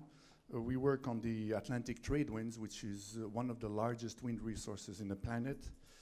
And the second question is relevant to the high renewable energy scenario. Has it taken into account, first of all, the existing interconnection that exists south of the Mediterranean? The only one that exists is, in fact, the one between the Iberian Peninsula and North Africa through Morocco. And a second question is, not only has Morocco also the largest renewable energy capacities of the MEA region in both solar and wind, that's important to mention. It's also important to mention all the climatic and global governance discussion we had. COP21 is only a few weeks away. COP22 will be hosted by Morocco. And the last question is simply on the disruptive dimension of the renewable energy scenario, namely on the storage and mobility. Has that been taken into consideration? And I thank you very much for it now. Okay, that should keep us going for a while. Do we have a preference for starting with a particular question? Robert, do you want to? I can remind you of them as we get going, but go ahead, Robert. Start. Okay. Well, I think the first question concerns the question of the main benefits. Well, from our point of view, it is important to know that we are not going with our grid planning into a dead-end road. It would be very bad to do the planning now, set something up, and then realize that that is a dead-end road. We should rather go for some overlay structure and so on and so on. So in that sense, it was very important that the project reassured us in going hybrid incremental. As well, important to see that all scenarios which are significantly more ambitious, with 100% RES or as well small and decentralized, all of them we confirmed 2030, and we confirmed that it even needs more grid as compared to 2030. Last but not least, the third one probably should focus on methodologies. I think there are some very interesting, important work done on methodologies, starting with scenarios, but as well market modeling and network modeling. We cannot comment now what really can be taken over. It's always like research. I mean, research leads to results where you carefully have to see whether you can put it into the productive process or not. But we think that there will be important part of methodologies which are really worth examining for TUNEP 2018. I think that's more or less. Can you say anything more specifically about how these results the methodology, or is there any other aspect will be used or can be used to improve the TYNDP? I think we have to study that a bit more in detail before we can comment in detail. But what we can ensure you is that significant activities has been started, starting with internal workshops, strategy workshops, and follow-ups, which will give us more clarity about that in the near future. Okay, maybe to the Commission then, how do you see the impact on the EU, the citizen, if you can? And I would add maybe a comment on the master plan concept that we heard earlier as one way of absorbing these results into policy, what you make of that. I think the impacts of better connected markets, and this can be through the traditional grid, but this can be also in certain circumstances through what is called e-highways. The impact is quite clear. Better connected markets deliver, in fact, more competitiveness. So the possibility, in fact, to lower also in countries where electricity prices are higher than normal, the average, also to deliver there lower electricity prices, so it's more affordability. Second, of course, a real strong and modern grid is delivering security of supply when it comes to electricity. And third, in fact, and that has been shown quite importantly, in fact, the benefits delivered to the society as such when it comes to sustainability, in fact, to avoid the curtailment of electricity generated by renewable sources, and also to avoid, in fact, additional CO2 emissions. So I think that this is quite clear when it comes to these benefits related to the energy union. And in fact, also these benefits should be feasible and should be, in fact, tangible on the level of the normal citizen. And is there any, and just coming back to the master plan idea, the idea of having a specific strategy or policy focus on electricity highways, apart from this additional label in the new PCIs list, is there any other way that they can be recognized, well, through the TYNDP, but in EU policy going forward? For example, in the follow-up to the interconnection target, whatever that may be, is there anything else that can be done? In fact, when it comes to the interconnection target, especially the one which is up to 2030, the 15%, we will have to see what part electricity highways can deliver, in fact, to that interconnection target. I think that electricity highways will be certainly very important for that target. But we also have to break down a master plan into concrete actions and into concrete planning, which at the moment is not really long-term planning, but planning that goes with the frequency of the TYNDPs and the list of PCIs. But it's clear that we have to look into what the results are and to see how to break down the results into, in fact, tangible policy making, which will be, in fact, stepwise and not as much as long-term planning as it is in the e-highway scenarios. Okay. Robert, very briefly, and then Charles. Well, basically, I fully agree with what has been said. However, I would like to highlight one point concerning this 15%, concerning 10% minimum target to get isolated areas closer to Europe. We fully agree. Concerning 50% per member state, this raises really a question on whether one size fits all, country by country, no matter where it's located, no matter what generation mix it has and so on, really is the right way forward. I was happy to hear that this should be balanced with trade flows and with cost. I hope that the balance has a strong weight in the overall, probably stronger weight than the number as such. So here, I mean, we are running a conference on smart grid planning. E-highway is a very intelligent way of how to plan grids, TYNDP as well. I think it would really be good to use 10% probably, but the 15% discussion we really would like to balance. Okay. Do you want to come back at all or not? To the 15%, in fact, contrary to the 10% target, we will work, in fact, towards the 15% target by looking into the regional markets, into trade flows, into bottlenecks, and also into costs. So it will not be one size fits all. Okay, thank you. Gerald, I hope you can say something on the south of the Mediterranean situation. Yes, I will address this topic. For instance, when you are speaking about wind capacity in the south part of Europe, in fact, yes, we take into account the potential of each region. And for instance, you can see on this map the potential map of the potential we use. And for instance, you can see, even if it's maybe not so, I would like to enlarge this if I can, but yeah, no, sorry. Yeah, so in fact, in this full screen.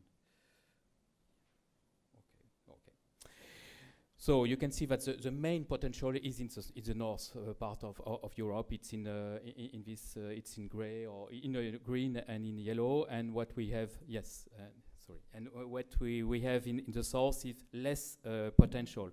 On the contrary, if we are speaking about photovoltaic possibility.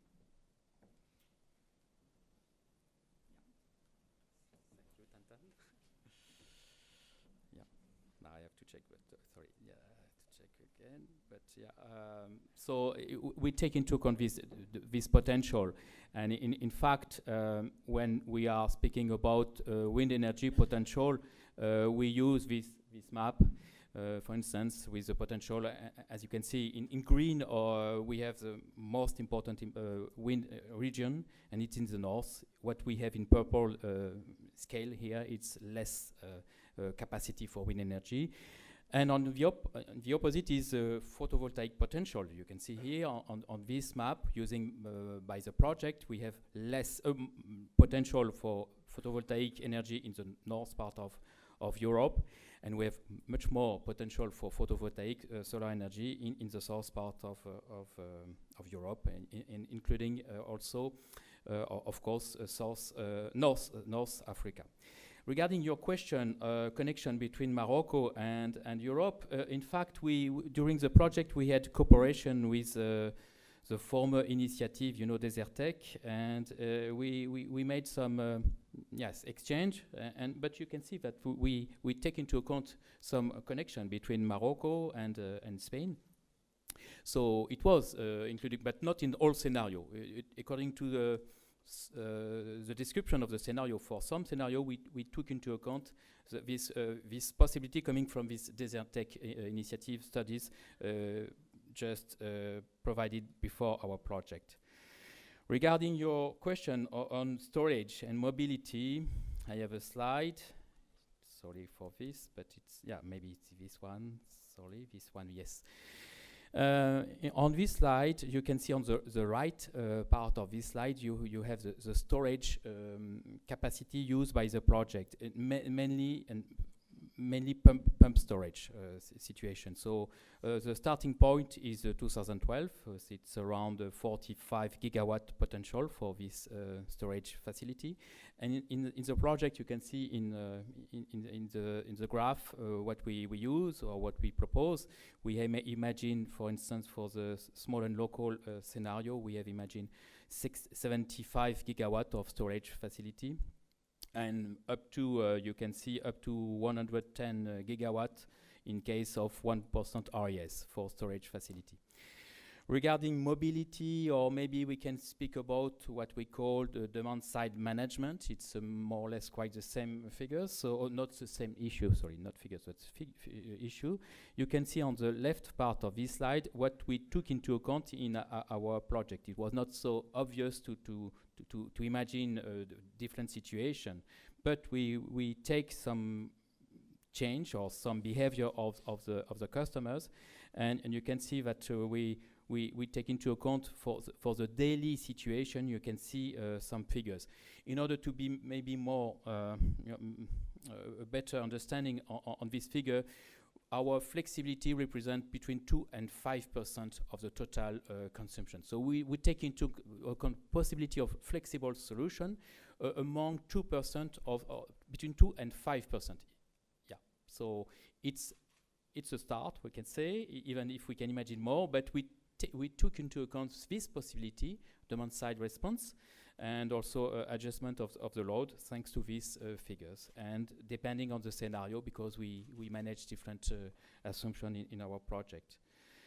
And maybe coming back to the first question regarding, yes, the main benefit of the e-highway project for Europe or for citizens. I can repeat that, yeah, we provided, thanks to the project, visibility on some assumption just raised before launching this project about the needs to have maybe more RES energy in Europe, and what we expect to provide is to show how can we face this new paradigm for energy. So this is, from my point of view, in line to your question, is to provide visibility on the feasibility of this new paradigm for energy in Europe. And regarding citizens, the question for citizens, I think it's a long process. As Marie Donnelly explained in the introduction, we must involve the customers. And in fact, today it's not the case. It's mainly experts or people aware on what happened at the Belgium or Brussels level. What is maybe useful is to provide more clarification on what to the citizen on what can happen in the future. I think we need maybe to increase our communication of the results in order to have a better understanding by the citizen about what can happen in Europe in the future according to some assumption or some policy for energy, for instance. Okay, thank you very much. Well, I think we can take one last round of questions before we break for coffee. I see 1, 2 hands, 3 hands. I don't see any others, so we'll take those 3 then, the final 3. Yes, hi, Patrick Van Hoven from DG Research at the Commission. My question was about the initial assumptions of the project. So the question is, if you were to start over the project now, would you consider the same assumptions? One of the aspects is, for example, the scenarios that you have chosen, but it could be other assumptions as well. Okay, thank you very much. There was one here. Karol Koša, Slovak Transmission System Operator.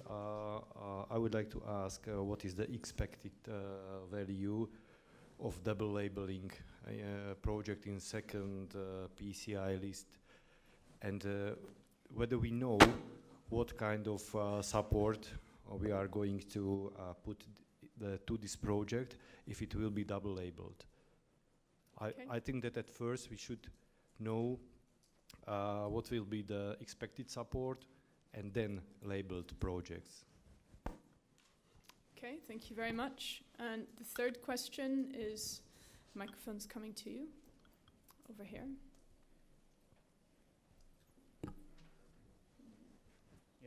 George Kanyotakis, Min Paritech.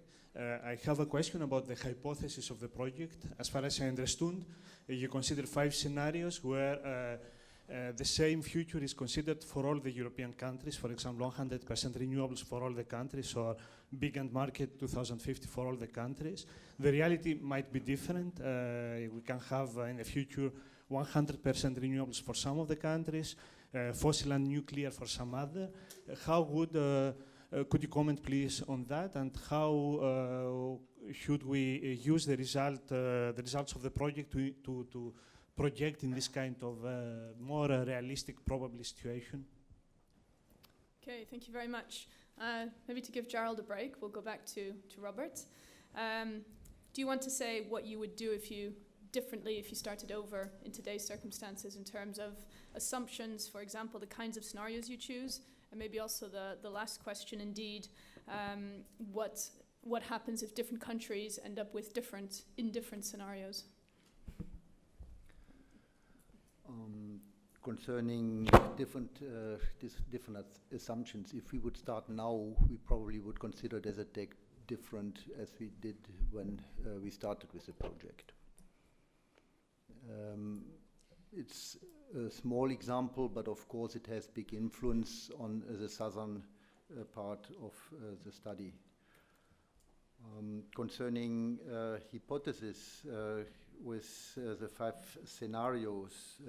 So what happens if, let's say, some of the countries go for 100% and the other one go for big end market? Well, yeah, that is a very good question, and it should lead us to ask from politicians to try to ensure to go for more stable energy mix, probably not on a country-by-country basis, but probably at least on regional, if not pan-European basis. It is clear that generation planning can change faster than grid planning. Still, grid planning has to follow generation. So as society, if we want to bring value to society, we must have a more or less reliable, stable view on how and where, what kind of generation mix we will be going for. Are we really creating a market where we generate wind where the wind is blowing and generate photovoltaic where photovoltaic is blowing? And let's build the grid for this one, or can we dream about completely different scenarios? So no clear answer to this, except from here, I think really we must ask politicians to take their responsibility to try to create environments with more stable energy mix scenarios. Okay, Gerald, do you want to complement any of that? Just coming back to the first question, of course, yes, we will address the topic in a different way, maybe thanks to the feedback of this project. But in fact, what I would like to highlight here is the fact that we spent a lot of time to define the scenario. Much more time than we imagined before launching the project. We just say, okay, maybe we can take back the scenario already provided by past project. But no, it was very important issue. We took time to define different scenario in order to challenge the transmission grid in different way. So we are aware that in fact we don't have the ambition to describe the future. What we try to do is to find very different scenario in order to address or to challenge the grid in different way. In this way, we can say that yes, afterwards we selected 5 very different scenarios, and this very different scenario addressed the grid in different way. And we can imagine that maybe, of course, the future should be in between. And for us, maybe it's most important to say we take into account different assumptions. Of course, we can change these assumptions due to different factors, but what is important is to select a very different scenario in order to see what could be the impact. But yeah, of course, if we started again now the project, maybe some aspect regarding the behavior, or maybe the level of demand can be changed, and maybe next month with the COP21 event, we can get new input for a new study with a new behavior for the member states. So it will be maybe without end. So I repeat, what was important in the project is to select very different scenario in order to see the impact of very different scenario on the transmission grid. Yeah. And coming back to your question regarding yes, when we are speaking about 100% RES, maybe it will be not the same for all countries. What also is important to understand, we have what we call a top-down approach in the project, meaning that we started by target fixed at European level, and we distributed, translate this target at European level in a different region, even in the different cluster. So it's in fact, a sort of top-down process. And afterwards, the energy mix, of course, is not the same from one country to the other. What is important is to respect the spirit of each scenario, but at European level. The translation of each scenario at country level, it's another issue. And as we discussed just before, we put more wind energy in the north compared with photovoltaic. And in fact, it's very easy for us to do this exercise. We know that the life is different. We can have solar energy or photovoltaic panel in the north, also wind farm in the south, but it was an exercise. If we are starting from scratch, this is what we can imagine for transmission grid. Okay, thank you. And back to Mr. Glaser, the value of double labeling. What kind of support can a double labeled project expect? Well, what are the benefits of double labeling or labeling infrastructure as electricity highways? First of all, we decided for this double labeling on the basis of the description of what is an electricity highway. The description, in fact, I read from the 10E regulation, but at the same time we wanted to make clear that this electricity highway is also incorporated into a regional electricity infrastructure. So it's part, in fact, of the two. But what are the benefits? There will be, in fact, the same benefits as with regard to other projects of common interest. So the main benefits of the 10E regulation when it comes to permit granting, 3.5 years maximum. When it comes to regulatory incentives, so national regulatory authorities should look, in fact, into incentives to give for projects that carry certain risks.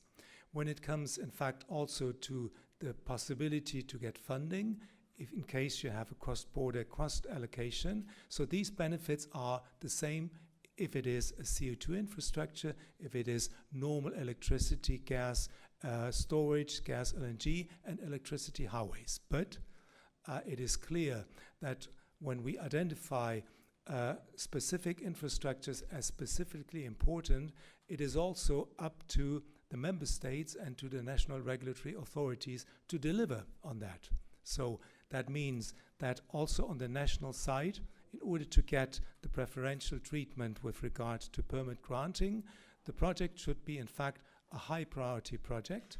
And when it comes to regulatory incentives, the regulators should also look into possibilities to, in fact, give additional incentives to projects carrying high risks, because they are, in fact, rather important, rather difficult to finance.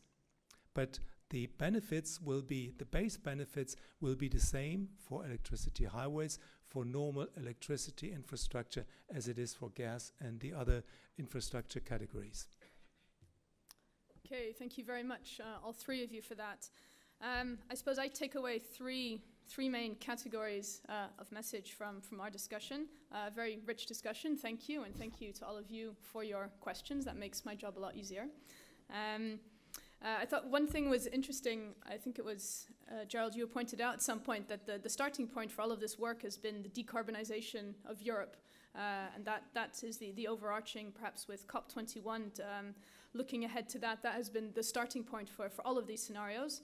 So we've developed, or you've developed a new methodology that will be used to improve the 10-year network development plan, the TYNDP.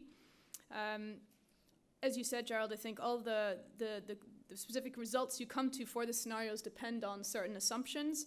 Nonetheless, for each of the scenarios, there is a common grid, so a common set of no-regret investments that the results indicate for 2040. And then in the decade after that, all 5 scenarios are still possibilities. So that seems to indicate a clear set of priorities. One of the things you said was obviously this report is focused on transmission as one solution. There are assumptions in there on the storage, on demand side, but transmission has been the focus, so there's obviously less study on those other options, and many of them, especially small-scale storage and so on, less is known about them at the moment too, so that could still change things. What this means in terms of policy then, we've heard in the second list of PCIs, which is being discussed today and due for adoption on the 18th of November, 25 projects will be given a second label, an electricity highways label. This doesn't materially change the benefits that they are entitled to. They are entitled to those just like any other PCI. But it does grant them, well, 2 labels instead of 1, and I guess at member state level and from regulators, that means they should attract extra special attention. So we'll have to see how that is borne out in practice. when it comes to the 15% interconnection target, we heard that that will be pursued, but not as a single target for every member state to follow. So more of a regional approach, looking at bottlenecks as well. And plenty of other research going on. The North Sea, in particular, the subject of research within ENTSO-E, also by the Commission, looking also at a mesh grid within the North Sea, as well as getting the power to land. And I think the third point, which for me is something we'll address in the second panel after coffee, one of the points we heard from the Commission early on, that I think you said 50% of the projects currently prioritized have been delayed or rescheduled. Public acceptance is the main factor behind that. And one of the other questions that came in via Twitter was, when will the project results become reality? I think we have a stakeholder panel after coffee, and certainly that's one of the questions that we will have to address. So thank you to our panelists, thank you to you, and see you back in half an hour at 4:30. Hello, welcome back everyone. Could I ask you to take your seats?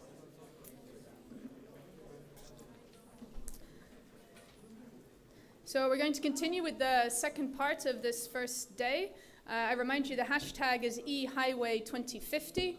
We are being web streamed, so web streamers can also send in their questions via Twitter, and people in the audience, although you're here, so you can put up your hand.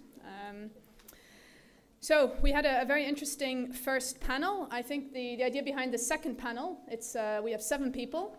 We have until 6:30, so they're all going to be brief and concise and to the point, so we'll get through them and through all of your questions too. The idea here is to have assembled an array of stakeholders. All the people are really going to, together between them, decide how the results of this project are used and whether all or any of this infrastructure ultimately gets built. So I think rather than introduce them all at once, because there's quite a few, I'll introduce them one by one as I hand them the floor. So first of all, I'd like to hand over to Mr. Sébastien Lepy, next to me, so immediately to my right, who's chair of ENTSO-E's System Development Committee. He's here representing ENTSO-E, although he works at RTE, where he manages the Grid Development Studies Department. Used to be a network planner and originally an economist. And I think to kick us off, the question I'd put to you, we touched a little bit on this in the opening panel, but you can perhaps fill out some of the details we didn't get so far, which is this e-highways2050 project. How, in very concrete terms, are you going to use it to improve the TYNDP? Thank you very much, Sonia, for giving me the floor. Good afternoon, everyone. Before answering the question, which I understand is an insisting question, I would like to emphasize the tremendous work that has been done in the project and thank all the participants to the project. And then I will come to these very concrete outcomes of the project that we can take on board the TYNDP. Sorry, is the mic normally working? Yeah. So Robert earlier did not give many details. It's true that it's still under discussion at ENTSO-E, but we have some promising outcomes in e-highways that we consider taking on board the TYNDP. I will just give you an illustration of what we can consider. First of all, e-highways develop methodologies to build top-down scenarios that are different from what we have in the TYNDP. So this is something we can consider in many respects. That there is one about the lighting up the discussion about the scenarios and involvement of stakeholders. So that's something we can take on board. We can also consider the expertise that is gathered in the e-highways project. About the potential for developing wind power or solar power here or there in Europe. So this is also something that would complement our own expertise. And we have also the way they model Europe in about 100 nodes, where we have for each node it has been characterized what is the consumption and possibility to develop the different generation means. So this is also something that we can consider. So to have a more detailed, let's say, level in the description of the scenarios than what we have now. So this is options that we can consider. There is also another option that I would like also to emphasize is the fact that for those of you knowing the TONDP, we have a complex modeling, a 2-year process, which is very long, cramped, alternating market studies, network studies, and developing a lot of detailed results that may be just boring to most people, I don't know. And some of them are very interesting, for instance, for the PCI selection. Some of them are less interesting to our stakeholders. So we can possibly take examples or let's say inspiration from e-highways to refocus the results we can have from the TONDP and possibly use the this 100-node model that is in e-highways to have kind of a mixture of a market and network modeling to be more efficient to deliver the results and possibly deliver more results and more quickly than what we do in the TONDP. So this is another possibility that we are considering. Again, this is far from just the idea to the implementation, but that would be great if we could go so far. And last but not least, I also find the results that you have in the booklet very well presented in a much more appealing way than what we have in the TONDP. I'm saying that very comfortably because I'm in charge of the, let's say, the bad shape of the TONDP so far. So yes, we can take possibly inspiration from it. So that was a development I can give to the earlier question that was asked to Robert and that you are giving to me. I will possibly close my speech here and let possibly other more strategic issues being raised by other panelists. But I just would like to reassure to every one of you that we are considering to take very tangible inspiration from the e-highways to improve the TONDP in the future. Okay, thank you very much for that and for answering a question that remained from the previous session. We move on now to we're not going to go in order in which the panelists sat. We're going to move across to the other side to Mr. Gerard Serling, who's president of T&D Europe, so representing the industry, the infrastructure and manufacturers that are actually going to build a lot of this. He is, as of yesterday, general manager with GE's grid solution business, prior to yesterday with Alstom, where he's responsible for Central and Eastern Europe and Russia. He's been with Alstom Grid for 27 years, working in all aspects from R&D to sales and marketing. And I think I'm curious to hear what the industry can tell us about how realistic all of this is. Thank you very much. I'm very glad to be here today. And starting representing the T&D industry in Europe, I would like to thank the team of the project e-highway2050 for the fantastic work that has been done. And I would also thank Gerald for his real great leadership in this project, which we very, very much appreciated. Some messages from our side. So who are we? We are T&D Europe. We are representing the T&D industry, and that's 200,000 people working in Europe and some 25 billion euro of sales. It's a very strong industry in Europe working all over the world. And this industry has built together with the utilities all the existing network today. And we want to do this for certain in the future. It's an association which is built on all of the national associations, well, on 12 national associations in Europe, who are coming together to have our representation at the European level. We put here again the goals, I would say, of the energy unit and the 2030 target. These are well known. You all know them. We just want to say all our actions that we're doing within T&D Europe, they are within the frame of these objectives. We bring the industry together to develop the technologies, to doing the actions needed so that these goals can be achieved. This is one of our basic goals. What we call our industry relevance, we think that the transition, the energy transition in Europe is only possible with a very strong grid, with intelligent grid, smart grid, with digitalization, with a lot of innovation, and this is really key. We also think, as I said, this industry has built up today's existing network over more than 100 years. And it's very important to have this industry very strong and very innovative here in Europe. And this is where we're continuing.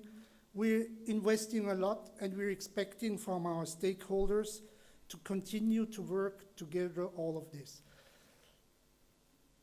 All the way forward is not so simple always, and I wanted to show also an example of obstacles.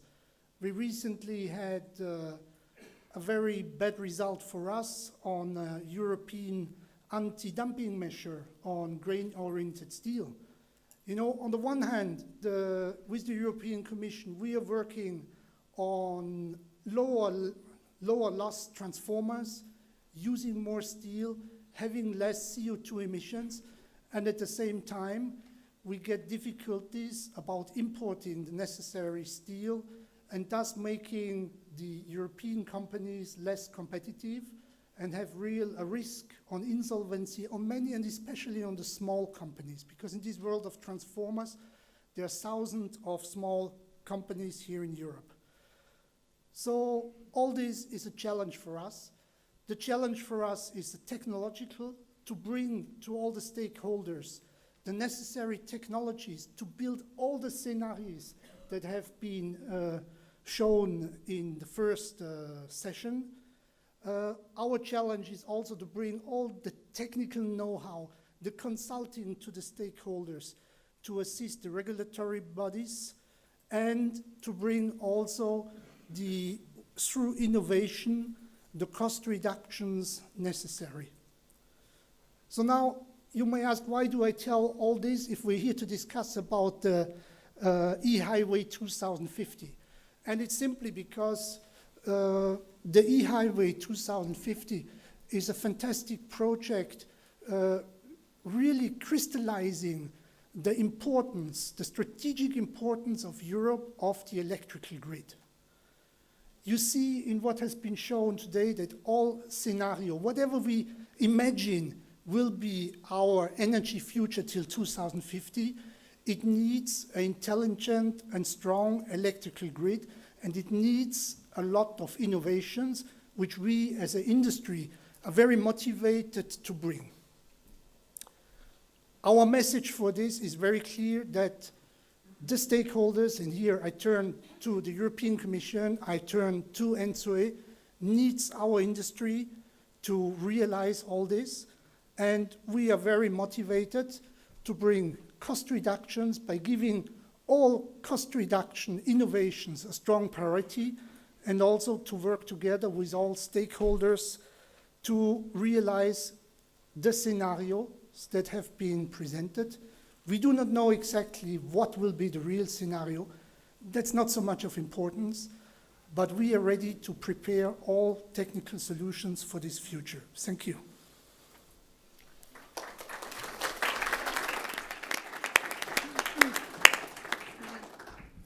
Thank you very much for that.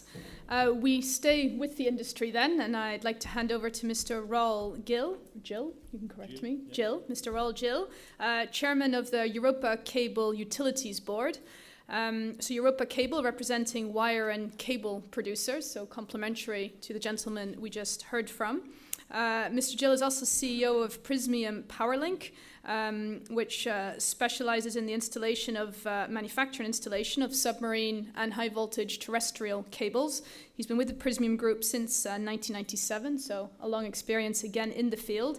And I think following on from what we just heard, I'd like to put a more specific question to you. We heard this morning that the biggest obstacle going forward is public acceptance. So is there anything the industry can do, or what are you thinking of doing to overcome that problem in particular?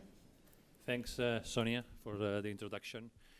First of all, I want to say, well, you all know that the cables are maybe the only passive element of the networks, but the cable industry wants to actively work on this field. So Europa Cable wants to promote, work, cooperate, and push on the direction of the e-highway project.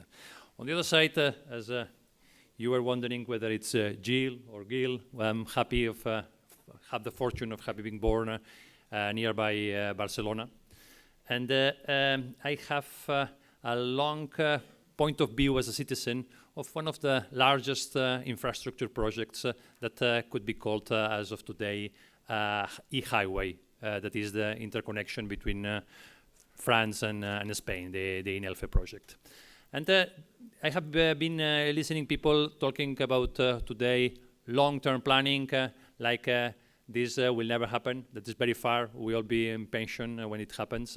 But if I remember well, I was hearing, listening, reading about the e-highway project when I was a student in the 80s.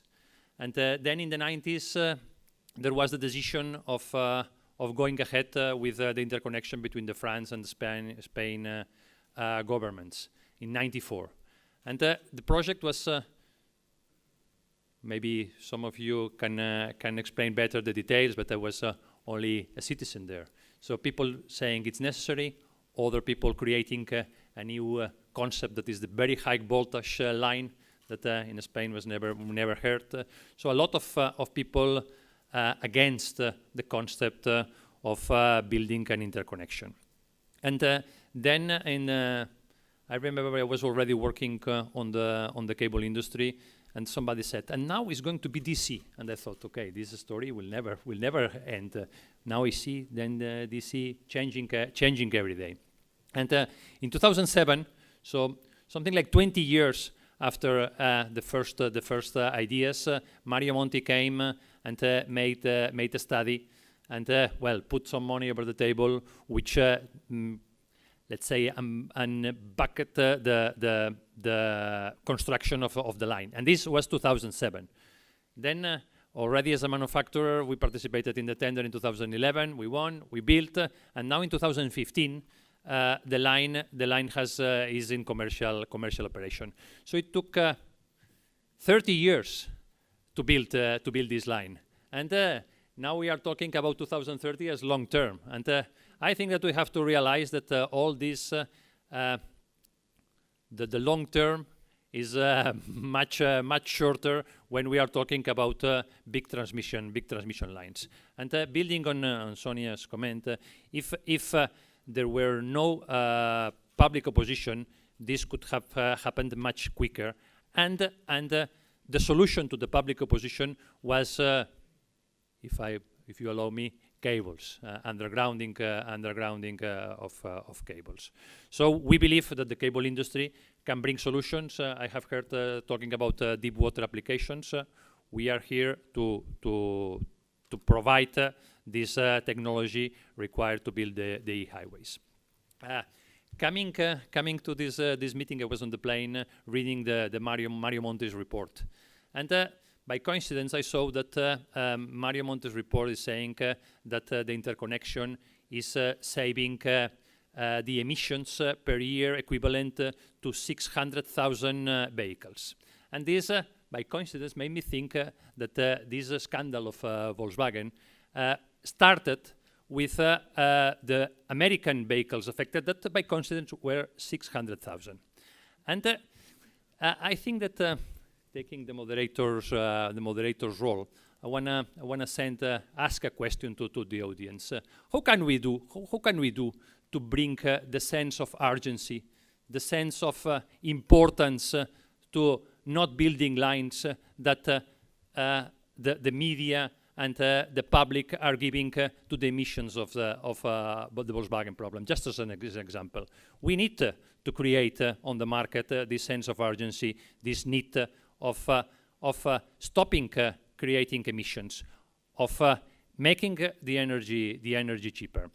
And well, Europa Cable, as TND Europe, is an association of companies which are leaders in the world of the cables from Europe. And we are here ready to deliver the highways that have been presented in the study this morning. All we need is stability on the regulation. We need clarity on the targets, and maybe, as Gerhard said, not the legal framework, not putting problems to us. And just to finish my comment is that the e-highway is, as said during these explanations, an ongoing project. And I think that one of the benefits that the e-highway project created was something like the communication among the different stakeholders, the industry, policymakers, NSOE, regulators, and this is something that I think that we have to keep to really go forward on making real all the plans that have been studied on the highways projects. Thanks.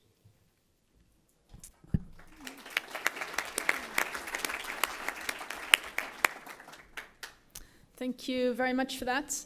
It's a great narrative. We turn then to the gentleman on the end, Mr. Christian Ruby, here as Chief Policy Officer from AWEA, the European Wind Energy Association. Prior to that, some of you may know him from Connie Hedegaard's cabinet. He also has worked in the Danish Ministry of Environment and as a journalist and consultant prior to that. So we turn to the renewables industry from a generation perspective. What kind of messages do you take away from the report with regard to grid infrastructure, and maybe more broadly looking at the plans for climate and energy policy going forward, including the Energy Union? Thank you, Sonia. I think this report essentially comes with three very important and very good messages. The first one being that investments in grid infrastructure comes with a very, very strong societal business case, and that if we invest more, we'll have an even better societal business case. Of course, we're interested in the scenario where we look at how could we essentially deliver an energy system relying 100% on renewables. And if we look at that particular scenario from the report, well, it turns out that we need annual investments of around 20 billion euros, but we'll get around 55 billion euros of annual benefits from this. So a return on investment, if you will, of more than 200%. So that's a very, very positive message to begin with. The second important message is that the investments needed to basically deliver an infrastructure that could, a grid infrastructure that could carry a decarbonized European energy sector are surmountable. It sounds like an awful lot of money. I saw the press release issued by NSOE earlier today talking about 400 billion euros, and that's enough to scare almost any politician away. But of course, if you stack numbers, they become big, and the logic of macroeconomics in Europe is, of course, that it's big numbers. If we break those numbers down, they're not all that big. Essentially, you could say that if we break it down on every European, it's the cost of a l'Eurus per day for each European. The 400 billion euros, sorry, could also be compared to our annual imports of fossil fuels, which were around 400 billion in 2012. So the short message here and the very good message is that the investment needs are surmountable. The last piece of very good news, I think, is that what the TSOs are already doing today and what's in the TYNDP today is fully consistent with what we need in order to deliver ultimately an infrastructure that can carry a decarbonized energy sector. For policymakers, I think there's also two very clear messages moving forward that need to be heard. One is that what is foreseen until 2030 is not enough. We need more investments, we need more infrastructure, more grid to deliver on the political objectives. The second one, I think, which ties into the discussion on the Energy Union and the ongoing debate on governance, is that basically this interconnected grid that could carry a clean energy sector of Europe does not come around by its own. Mr. Gill was already mentioning the public opposition that we also know from the wind sector. We need to deal with this. The permitting, we need to deal with this. We need strong governance. And this is, of course, something that we're advocating very heavily from the wind industry, because we need that governance too. We need to know where the investment's going to be needed so we can plan our factories. But the same goes for the TSOs. They need to know where will the next big chunk of variable renewables come online in order to basically be able to plan their expansion. So a robust governance system continues to be of core interest to our industry, but I believe for the transition to a clean energy system important as well for the TSOs. Okay, thank you very much. Our fifth speaker, we head back across the room to Mr. Giancarlo Scarsi, here from Eurelectric, so European Electricity Producers, where he's head of the DSO unit. He came to that, previously worked at the gas market monitoring team at Acer, has also been a consultant in various positions and is an economist by training. There's not much mention of the distribution network or DSOs in the e-highway2050 report. So from your perspective, how do you view these results and what can you add from the perspective of the distribution network? Thank you, Sonia. I think the perspective I can give here is one of slight disappointment, at the way in which this project was tackled. I'm not saying, of course, I'm quite conscious of being thrown into the lion's den here and surrounded by transmission engineers, but I think what's really important from our perspective as distribution system operators is to give the DSOs a chance in trying to, say, counterbalance, if possible, the results or the projected results of what is in fact a transmission study, and sets them against possible distribution solutions. I heard that many of you are clearly in favor of putting more copper in the ground, which is hardly surprising given the audience. Well, let me give you a slightly more provocative perspective here. And first of all, as an economist, I would like to see some more development, in terms of how to say counterbalance the need for physical investment and the possibility of solving at least some of these problems via market solutions. Not necessarily by just overcrowding Europe with grids, but also to see if it's possible, at least in some cases, and I've seen the different scenarios in the report, counterbalance the development of grids via market solutions, congestion management, and avoiding those investments which could be redundant. Of course, I still have to see a long-run demand forecast which works and is shared by everyone. It's a bit like long-run weather forecasting. So, best of luck with the long run, but as an economist said, in the long run, we're all dead. So we better do something before we're dead. And I know that it takes 30 to 35 years, to build a transmission line. That's mostly because of visual impact issues, which I know can be solved by cabling, but underground cabling is expensive. So let me give you a different perspective. We've spoken about customers' impact on, say, the final user. We had Kurt Glaser before, just mentioning some of these aspects in terms of DSO versus TSO.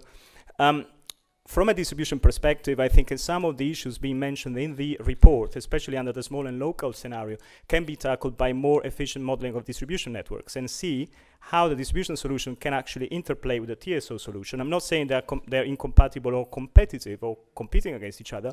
I think they can easily be made compatible, but I still have to see a joint study, which may be in the making for the future. I very much hope so.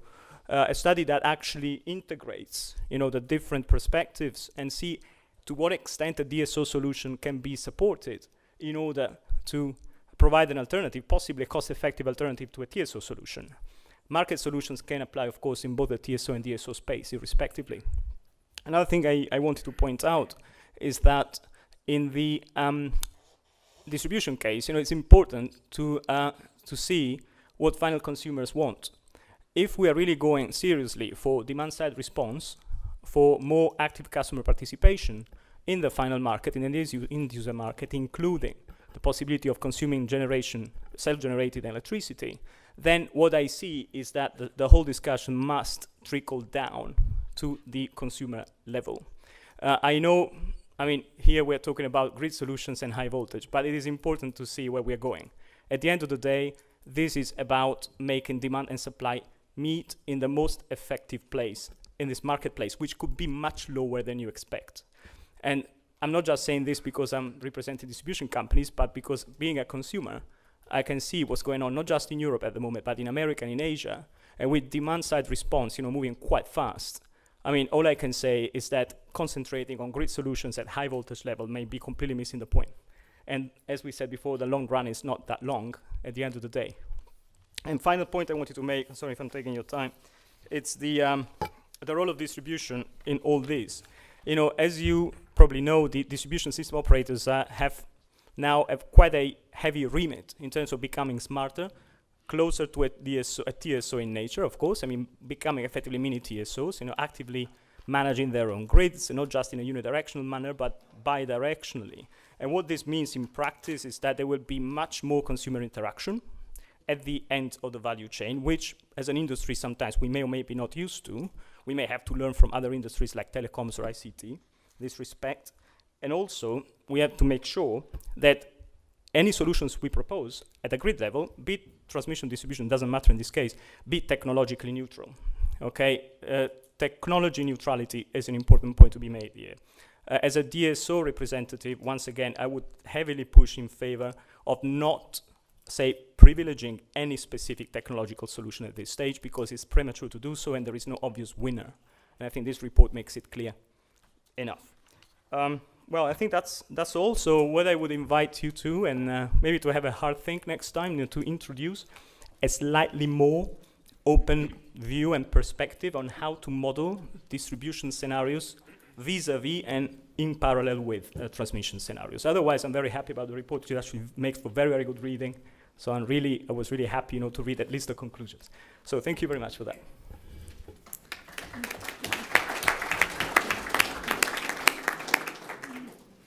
Okay, I'm sure some panelists will want to come back on the point on whether the focus on high voltage is missing the point. But we'll first give the floor to our remaining two speakers. So Mr. Hannes Seidel, here from DENA, the German Energy Agency, where he is Deputy Head of the Division for Energy Systems and Energy Services. He's originally a physicist and worked in the automotive industry as a management consultant before joining DENA in 2008 and becoming Deputy Head of the relevant division in 2010. DENA has done a lot of work on the grid. I think you told me the first big grid report came out back in 2005. So, well, and Germany is very much at the forefront of the energy transition with its Energiewende. So perhaps it would be useful to take a step back and say, taking your own experience and that of Germany into consideration, to what extent does this report reflect your own experiences and maybe expectations going forward? Okay, thank you, Sonja, and good afternoon to everybody. Yeah, from our perspective, the study we have seen here is a very important study. And one of the key results from our point of view is that the study underlines the existing European and national strategies to achieve a sustainable electricity system in Europe.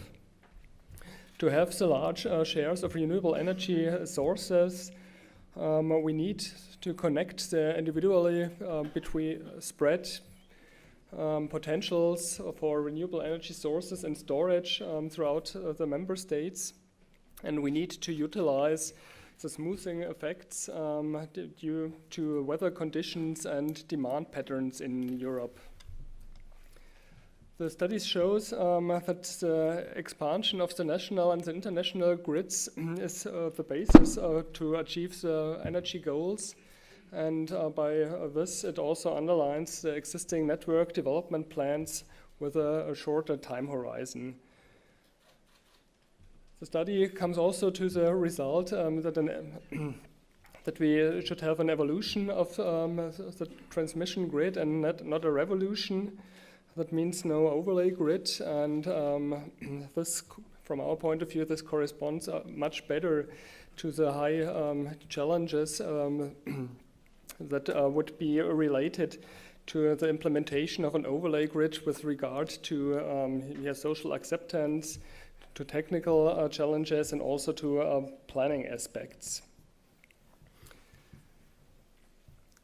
The study also shows that will be a very huge effort to reach these high ratios of renewable energy sources in the electricity system, and this underlines that a future electricity system with high shares of renewable energy sources will only be achievable if we also increase the energy efficiency in Europe significantly. The availability of renewable energy sources does not mean that we have endless and scalable energy at hand. We need to limit the energy consumption in Europe, and we also need to limit the maximum load. Besides grid expansion as a basis for system integration of renewable energy sources, it is also very important to enhance and to implement the different flexibility options, the demand-side management, the storage, and also the different power-to-X solutions.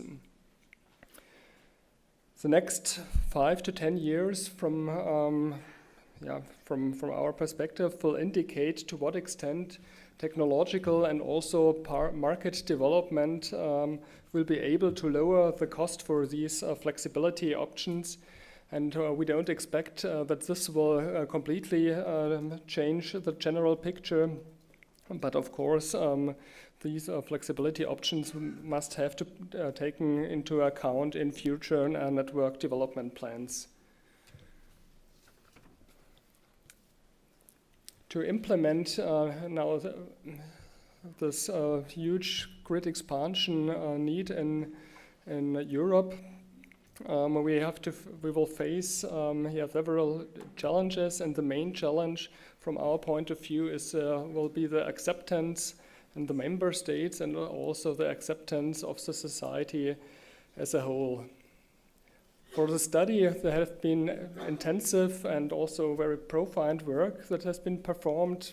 The techno-economical questions and the analysis that have been performed were very complex, but yet it's still the starting point, and there are more challenges to come.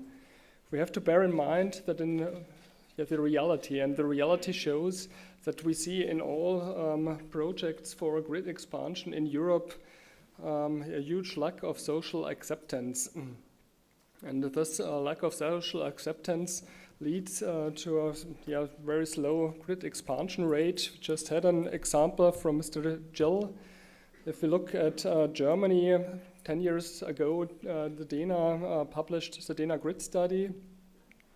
And there, together with existing project plans, we came to the conclusion that we need 1,900 kilometers of grid expansion in Germany until 2015. And right now, today, only 25% of these 1,900 kilometers have been built. The 1,900 kilometers, on the other hand, is just a starting grid for the 10-year network development plan, which will mean another more than 5,000 kilometers of new and reinforced grids in Germany until 2022, and even more until 2030. And only then we will be at the starting point of the study we are talking about today. If we look at the national perspectives, we have to see that on the one hand, we have this vision of the internal market in Europe and the energy and the vision of the energy union. On the other hand, we have the national perspective of the member states. And we see phase shifters that are being built at borders to shield the national grids and the national electricity markets against impacts of this internal electricity market in Europe. So one of the main questions for the future will be, will national and local politicians foster projects to a sufficient degree if these projects will mainly help neighboring countries or the overarching European goals? And so the difficult equation for the future will be how can a fair cost allocation take place in Europe, and also how can we balance the different interests, and this holds true for the different member states, but also for the affected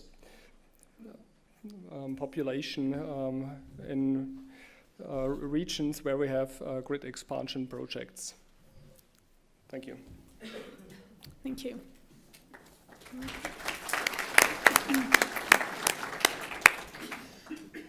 Okay, plenty of food for thought there. We turn to our final panelist, Christophe Jean-Screux, who is an economist, used to teach economics and regulation, then worked at the World Bank, afterwards the French Energy Regulatory Authority, but is here today as head of the electricity department as ACER, so representing energy regulators. He's been with ACER, been in this position since 2011. You've got to go last, so a lot has been said already. We have heard various references being made to regulators. Perhaps to kick us off, from your perspective, what's the biggest problem going forward, and how are you going to solve it, maybe? Thank you. Thank you very much to the organizer for this invitation. What I will take with me from this project, from this study, from this report, and from the discussion today is that there are at least two broad consensus in the room. The first one is on the fact that we need more grid, we need more infrastructure. It's a prerequisite to achieve a more competitive and greener Europe. I think we could discuss at length how much, when, where, and how much we need infrastructure, but there is a consensus that we need more. We could discuss whether we need a new interconnect, whether this 400 billion euro is a reasonable figure. We could discuss at length whether we need to develop new interconnection between France and Spain. I will not enter into this debate. I think we could spend a lot of time to discuss this issue. The other consensual aspect is that I think we seem to all agree that the main obstacle has been, is still, and will remain for a while, the public acceptance.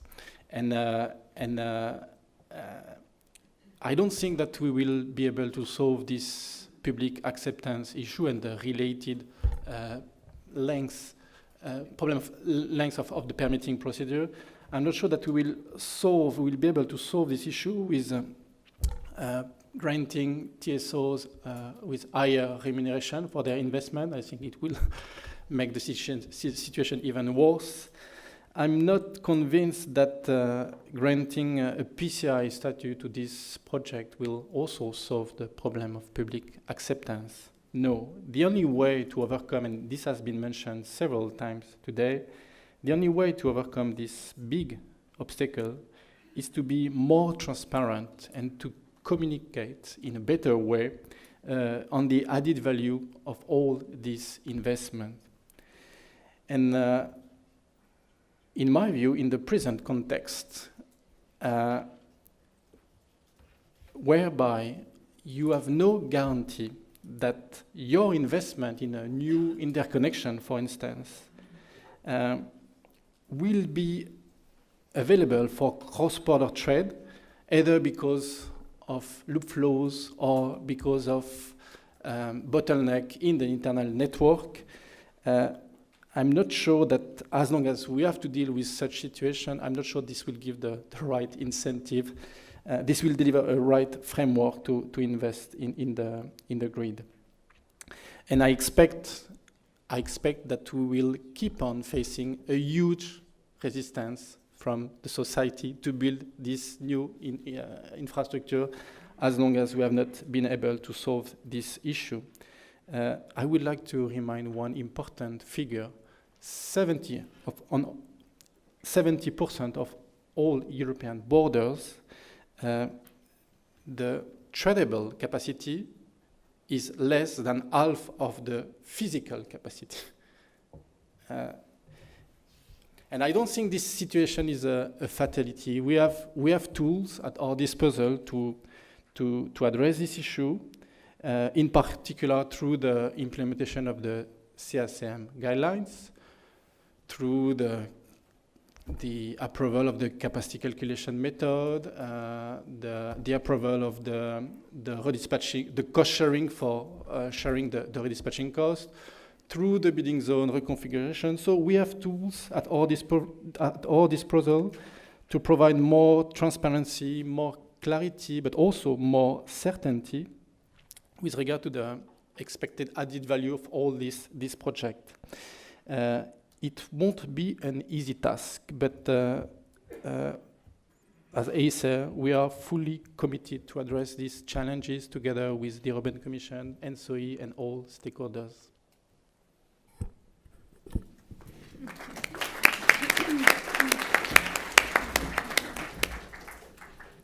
Okay, great. Thank you very much. I think you're right in terms of the two areas of consensus. With that, we open for debate. I'd like to give some of our panelists maybe a chance, since there's so many of you, to react to some of the things you heard. I'm sure there are things you'd like to respond to. Maybe since you started, do you want to come back, Sebastian, as ENSOE, maybe on the point, I guess, public acceptance. We hear different ideas on how that could be addressed. I think everyone would say transparency, of course, but we heard underground cables from Roel are one idea.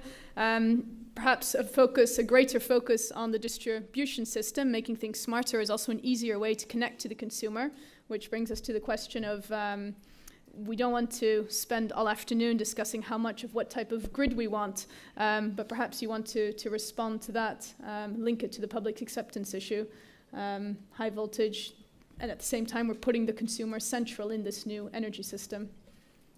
Well, if you're asking me all these three questions at once, it would be difficult to know where to start with.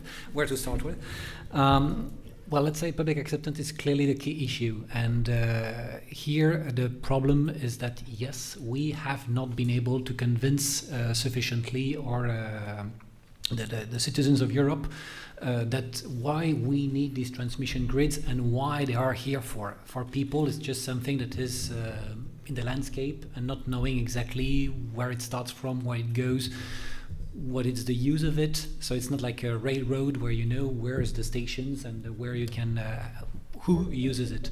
So we definitely need to improve in this respect. So I think we will have some more time to debate that. In terms of solutions, so it's true that if you make underground cables, so it's less obvious in the air that you have something. It might not be a panacea neither. There are some places where it is not the best option to go, specifically if we also want to limit the cost for the customers.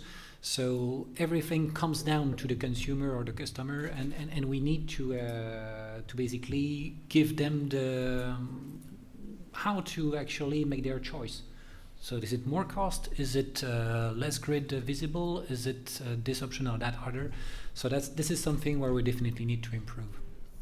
Maybe another point just to about the exactly this kind of ways we communicate and we are perceived. We got from Euroelectric the point that this is a study from a transmission point of view. And the consortium was not only made of TSO, there was a lot of people from the industry, from research and development, and not only people that could be suspected to want to build grids. So the problem that it appears as a transmission report is a problem in itself, and this is also a symptom of this difficulty we have to explain things. I would just come back on this issue of the is it transmission or not. I would just stress that we as TSOs, maybe unlike the industry, I would say, if I'm not killed by my colleagues, but I don't think so, we do not want to build grids. Basically for us, it just means that whenever we have an investment need that we identify, well, 10 years of receiving tomatoes in the face because we are not able to explain it enough why we need it. So it's not a very desirable perspective in this respect. We do not get an advantage of it. So this is not the point of building grids for building grids. We do not have this. We just have needs to operate the systems, and when we identify some, then we say, yes, the best would be to make an investment here. And I wouldn't claim that it is TSOs, I will not convince as a TSO representative that we need grids, but I would just point out that here we had the experience from Dina. I think Gérald also mentioned earlier the study from the equivalent of the DINA in France, which is the ADAM. Greenpeace also made a study last year, and believe me, they tried everything to put renewables closest to consumption and to use every system that we can use for storage, for balancing the grid, flexibility on the consumption. And their conclusion is, we need more transmission grids. So it's not TSO saying it, it's not people just wanting grids, it's just the fact that if you have more renewables, you will need more grids. And if I just may compare it, because it's a nice metaphor I found, I think, lately, it's a bit like rain and rivers. You don't know where actually raindrops will fall in Europe, you don't know exactly when, you don't know exactly where, but you know over the year quite steadily which will be the amount. And it results in a very steady rivers scheme over the continent that flows permanently, steadily all over the year, and that's exactly the same thing that we have with renewables and grids. Tiny drops everywhere, resulting in large rivers. That's the point. Even if we also need some distribution grids, we also need to go into the detail, and we do not advocate it enough. But the truth is, more renewables, more grid, unfortunately. Okay, thank you. Christian. Yes, thank you. I just wanted to come in on the point of social acceptance, because I think if that is really the main challenge, I really believe it should be surmountable. Let's think of normal highways. We actually succeed in building real highways all the time, and they're much more of an annoyance to people living next to them than overhead cables or overhead lines.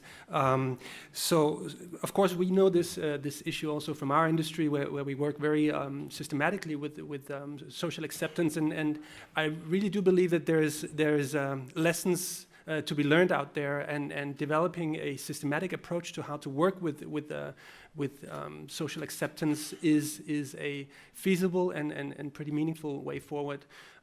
We're currently actually conducting a study and developing a toolkit focusing at methods to ensure social acceptance with regard to wind. And one of the things we see is for example, inclusion, systematic inclusion in the planning processes, consultation, and co-ownership are some of the key elements to ensuring that people actually see the value of having something very big and not necessarily very beautiful built next to them. But another thing, and I remember that from my time in the Danish ministry, is that you could also think about product development here. They actually, back in the days, issued a contest where they had designers try to look at this and say, could we build this in a different way, in a more beautiful way? Not necessarily by creating big animals out of steel or something, but really having a look at the product design and say, could we build those things in a more aesthetically attractive way? So I think there are ways to basically approach social acceptance in a quite systematic way. Thank you. Gerard, you wanted to come back? I'd maybe add a question, because you mentioned, you also spoke about innovation in your opening remarks, so that makes me think as well, from that kind of perspective, what's possible technologically to also deal with this help deal with this public acceptance issue? Well, as I said, the direction that it goes is not very clear. This is also one of the conclusions of this report, and our industry is preparing all the different technologies. And at the end, technologies which have maybe easier acceptance from the public are maybe more expensive, because we then talk a lot about cable and putting it underground, etc. So I think that's a lot a question of an economic question. I like very much what Christoph said. It's very important that all of these different innovations and solutions, we're extremely clear on the transparency and of the added value, which means we have to clearly show and agree with the stakeholders what is the cost, what is the added value. And this both for innovations in the distribution and in the transmission part. Here, I would say on this question, I just want to say that as T&D, Europe are completely neutral between the distribution and the transmission. And we develop on both sides. What is very important is that we need a clear governance. And what we see that there is maybe also linked to the split of all the DSOs from the TSOs, we see a lot of discussions about invest in the DSO, invest in the TSO. A good alignment on these questions would help a lot to the governance of all this grid development, I think. Okay, Christoph, and then, yeah, afterwards. Just to come back on the analogy made by Christian with the railway. I like this analogy, but I'm not sure it's relevant because a big difference, one of the big differences between the railway and the energy sector is that in the railway you can see immediately the added value of building a new railway between two countries, for instance. In the energy sector, unfortunately, it's not possible because of the loop flows issue, because of the fact that sometimes, most of the time actually, internal bottleneck, the congestion are within the network, not on the interconnection, and this makes a big difference. And this is why I think the problem of public acceptance is much, much more important in the energy sector. And if you try to convince, for instance, the Polish that they should invest in their network to accommodate the loop flows the loop flows induced by some countries, or to facilitate the trade between two neighboring countries, I wish you good luck. If you try if you want to convince the Nordic consumers, for instance, that they should reinforce the interconnection with the continent, for instance, while we all know that the congestion are somewhere in the continent, not on the cross-border, I wish you good luck. Christian, but very briefly, because I've got... Just a short reply here. I think we are having two discussions here in a sense. What you're talking about, loop flows, for example, I would say that's an issue of political acceptance rather than social acceptance. If we take social acceptance seriously as something about convincing people about the need for new infrastructure, I think we need something that goes beyond a macroeconomic discourse or a discourse focusing on macroeconomic benefits. We need to look at the basic life of the people that need to accept this infrastructure. I take your point. Yes, of course, it's more easy to understand that yes, there's a value in going from A to B, but don't underestimate the fact that we have strong allies, as someone just mentioned before, when actually having these battles on social acceptance relating to energy infrastructure. It's not very often that the energy sector, at least in the past, had Greenpeace as its ally in these battles. So it is a battle that can be won, but it's one that we, to begin with, need to take seriously. Hannes, and then Giancarlo. Yeah, I would like to confirm, Sebastian. All studies we performed ourselves on grid development and the development of the energy system, and also all studies we looked at show that that we will need a lot of grid expansion on the transmission level, but also on the distribution level, and flexibility options. They will give a contribution to the integration of renewable energy sources, but they can't avoid this grid expansion needs. I also have to say, Sebastian, that I can't believe that the TSOs with its shareholders that they don't have the goal to increase their business. I can't believe the statement from your side. Regarding the public acceptance, I think what is important is that the information of the public and the discussion about how the energy system will evolve and should evolve has to start earlier, not just when grid expansion projects are about to being planned and built. What is also important for public acceptance, from my point of view, that always to show that all the technological options have been looked at, Otherwise, always doubts will remain. And the last point I want to point out is that it will be necessary to balance the interests. The lack of public acceptance has many different reasons. There are the reasons in the field of health spheres, there are environmental aspects, but also quite straightforward, the devaluation of property of the affected public. And as long as there are no ways to compensate for this devaluation, then the people will fight against such projects. Okay, Giancarlo. I just wanted to add to the discussion about the, how many lines we should really build at the end of the day. I think the devil is in the details, because if you look at the different scenarios from this report, there is not just one solution, because technologies are competing against each other. There is no obviously superior technologies, we said before. And the different scenarios I can see here on this map of Europe, they portray completely different realities.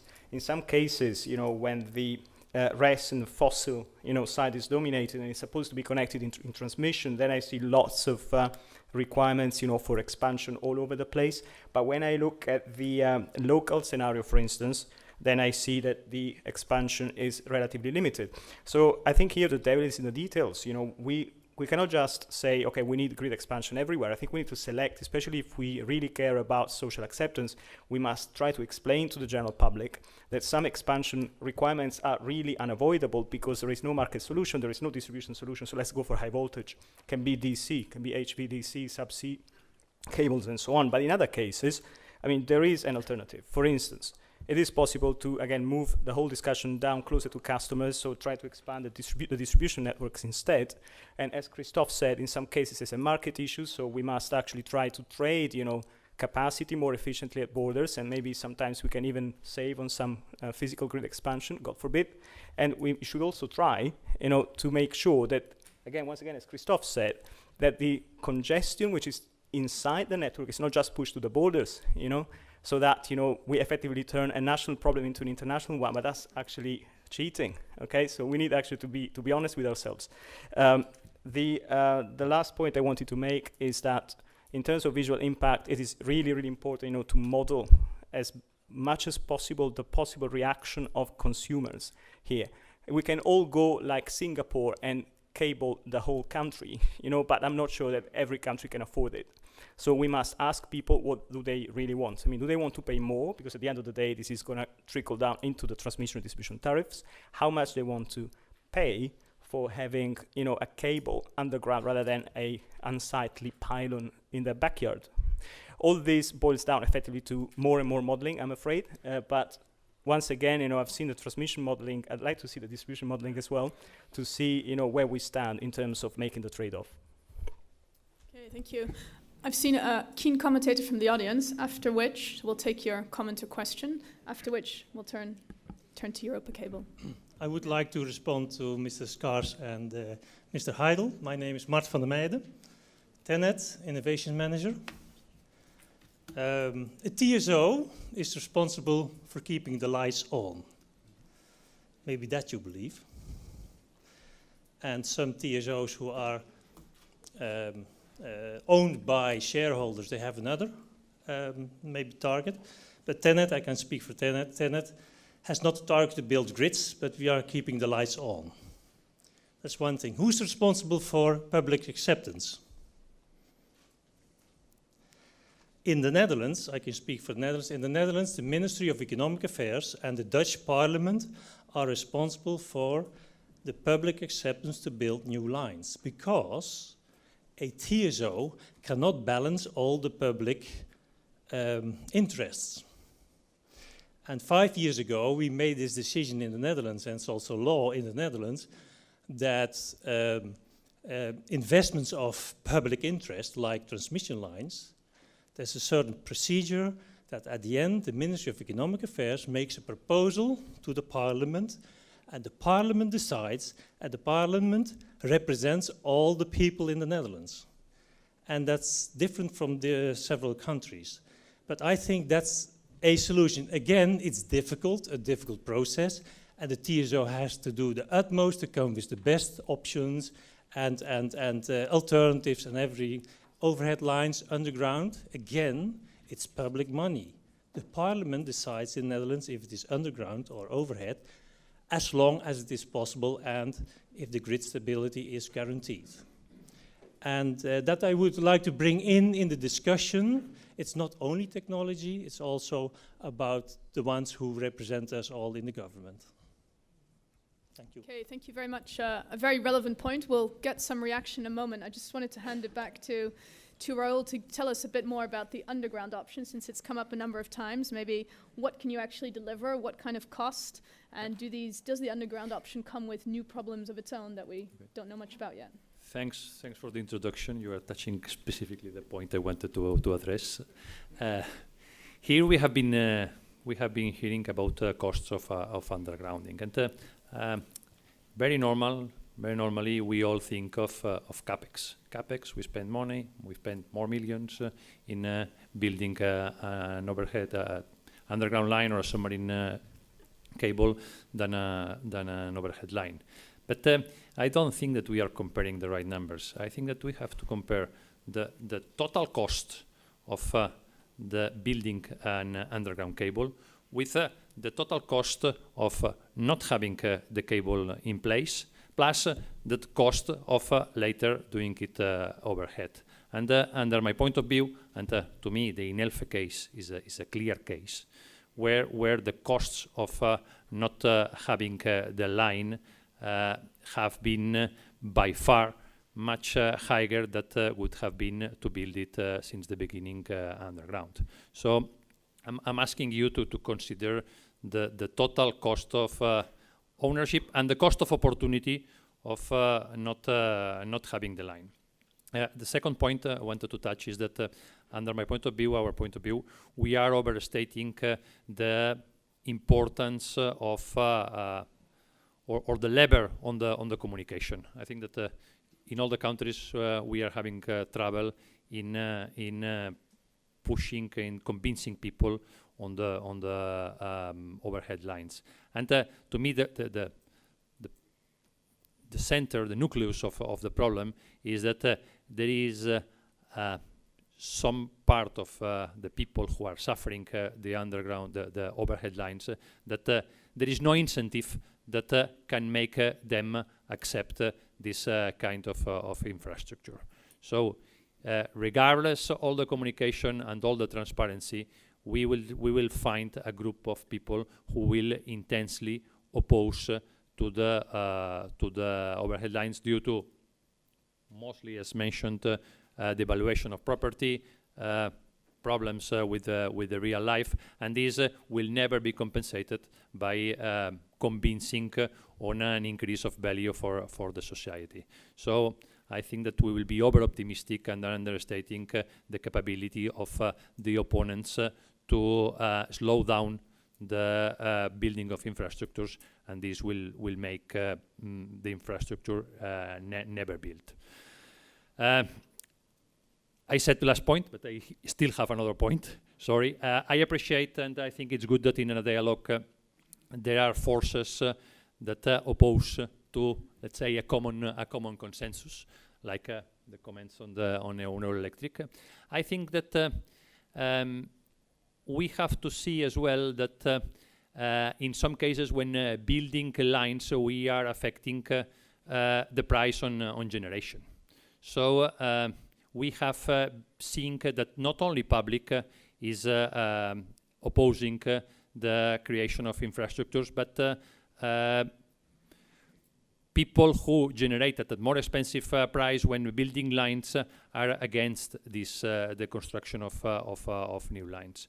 So we have to find, let's say, a global solution, and bear in mind that generation can help to reduce costs, but on the other side, generation can help as well to keep the status quo. Okay, thank you. Maybe just one quick follow-up. If we have to nonetheless explain At what cost can underground? I know you said it's an unfair comparison, but no, I'm not if you saying have to give an idea of this is a solution, but at what cost? What would you say? If we talk about capex, so we are thinking we may be thinking between 3 and 8 times more than overhead line. Okay. Okay, just to have an overall number on mind. Okay. Good. You want to come back? Okay. Perhaps just a small remark here. The question is perhaps not whether you want to make people, whether you're ever going to make people love these lines, but you can perhaps make them live with them. And I know from the Danish TSO, EnergyNet DK, that they've basically engaged very strategically and systematically in ensuring public acceptance through a number of different measures, conducting public meetings, including stakeholders, basically employing architects to work out nice solutions. It's not only about the lines, it's also about the physical installations. And these processes, engaging with the public, can sometimes lead to solutions that you hadn't immediately thought of when you're drawing it basically on a piece of paper. Maybe you could shift the line 1,000 meters to one side and you'd actually change the way it impacts on the landscape fundamentally. So there's a lot of experience out there, and it has been done before. So I would just push this point just once more, that there are solutions out there that can be found to these problems. Let's take some questions then. Perhaps we can get some reaction to how things are done in the Netherlands, whether anyone has any comment on that, whether experience from other countries. And then I have a question via Twitter, which is what share of network, of the billions we need to invest in the network, could be tariff-based versus would need to be, or could be public grants? So that's a more specific question. Does anyone want to take that one on?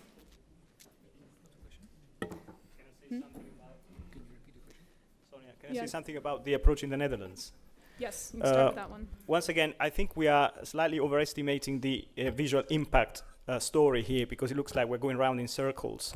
There are issues which can be tackled without even laying more copper in the ground. For instance, on the market side, we know that in some cases there is capacity, so there is no need to build new lines. We just have to use the existing capacity, to be clear. I think I've said that before. And I really like the Dutch approach in this respect, because they have a TSO which operates in a number of countries. That's another topic we should probably tackle today, more on the economic side of things. If you operate in a number of countries, that means that you can coordinate. So you will typically avoid all the problems that we've seen, for instance, between the UK and the continent, in having TSOs or merchants versus TSOs not talking to each other when planning a new cable or a new line. You can partially internalize that problem by having just one regional organization. It's one of those aspects of market design that must be tackled at European level. Many of the issues we are discussing here, at the end of the day, they tend to be national. I know we're talking about European highways, but at the end of the day, most of the congestion, remember, or some of the congestion is inside countries, okay? Now, on a European scale, because we are in Brussels, what we can do is actually try to coordinate what can be coordinated at borders by having someone who can genuinely jointly plan the network. And in order to do it, I'm sorry to say, sometimes we need regional coordination. Some TSOs are coming to terms with that, and I think TenneT is one of them. And I've seen that now, I mean, they kind of nicely operate networks generally across countries. And remember, economic borders or electricity borders are not the same thing as political borders. You know, in some cases, the political borders we have on the continent are completely irrelevant to where electricity flows, because electricity follows the path of least resistance. It doesn't care about borders. As we said before, we've got loop flows all over the place. The border between Germany and the Netherlands is completely irrelevant to where electricity really flows. And for this reason, having a regional transmission organization, or whatever you want to call it, is a very good point in itself. And the second point I wanted to make, which is unrelated to what happens in the Netherlands, is, once again, what are we really trying to do at the end of the day? I mean, are we trying to convince people that pylons are nice? Even if you employ lots of architects, I'm not sure people will be convinced about it. I mean, here, this is, again, not a political acceptance problem. It's an economic acceptance problem, once again. If you tell people, anyone, that you can have a cable for the same price as an overhead line, so that there will not be a pylon in the backyard, everyone will say, yes, please give me a cable. At the end of the day, this is an economic problem. if people can afford it, they would always prefer underground cables. The problem is not just social acceptance, but economic affordability. Because as we just heard from Raul, cables can be as more expensive as 8 times, as opposed to overhead lines. So if I can afford it, and it's in tariffs, give me the cable, but of course I will have to pay through a transmission or distribution charge. Okay. On that note, I rephrase the specific question. How much of this investment can tariffs deliver, and how much is going to have to be public grants? Somebody's going to have to answer it. Okay, we have a volunteer.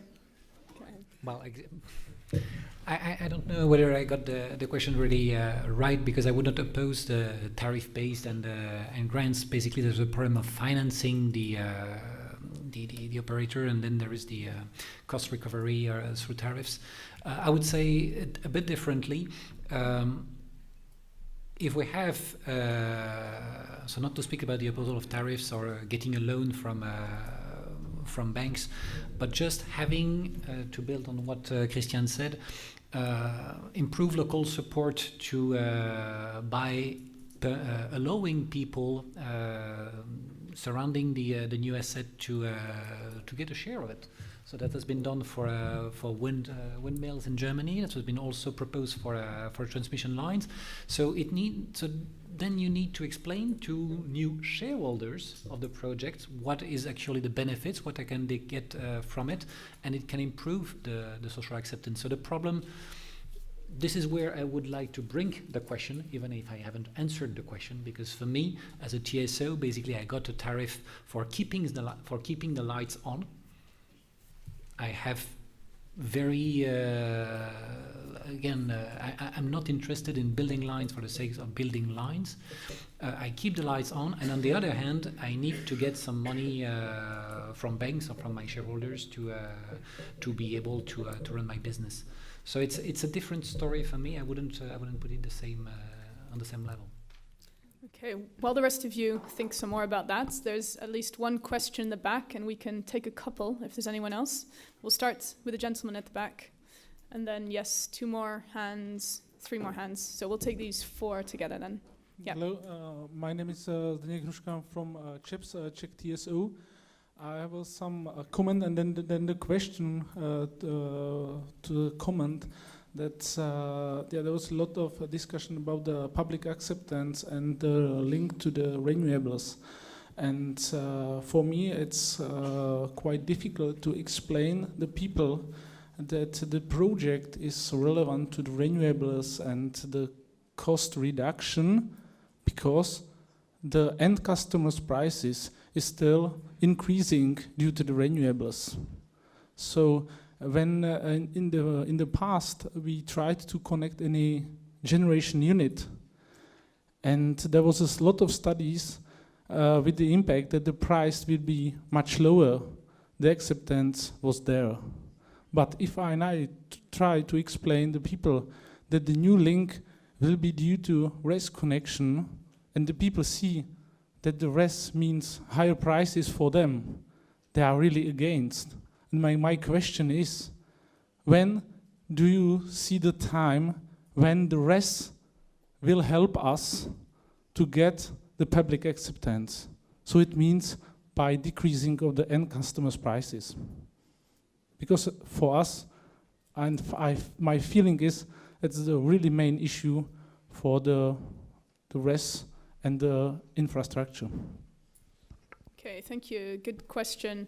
There are 2 next to one another, and then we'll come forward. Yeah. Thank you. Alexander Weber from TU Berlin. I have a question to Christophe Janscreux.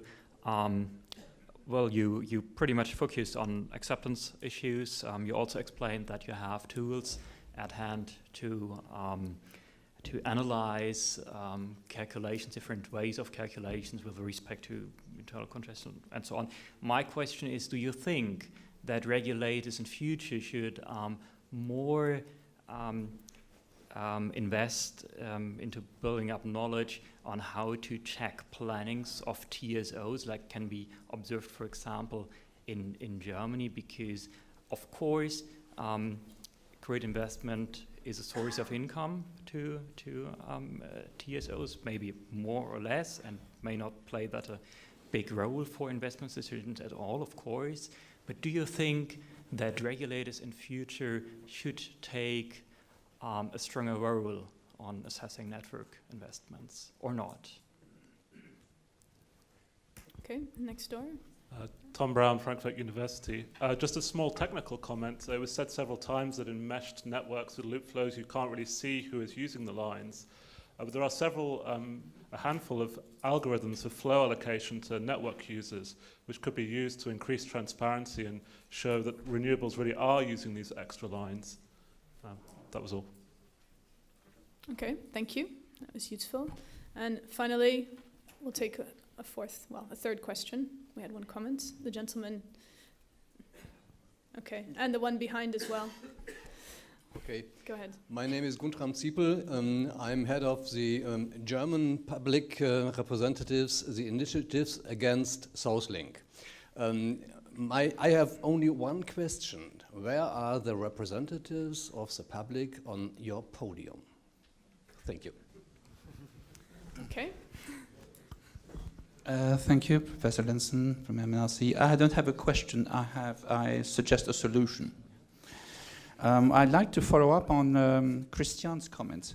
Yes, there is definitely a need for collective citizen participation, an appeal to collective intelligence.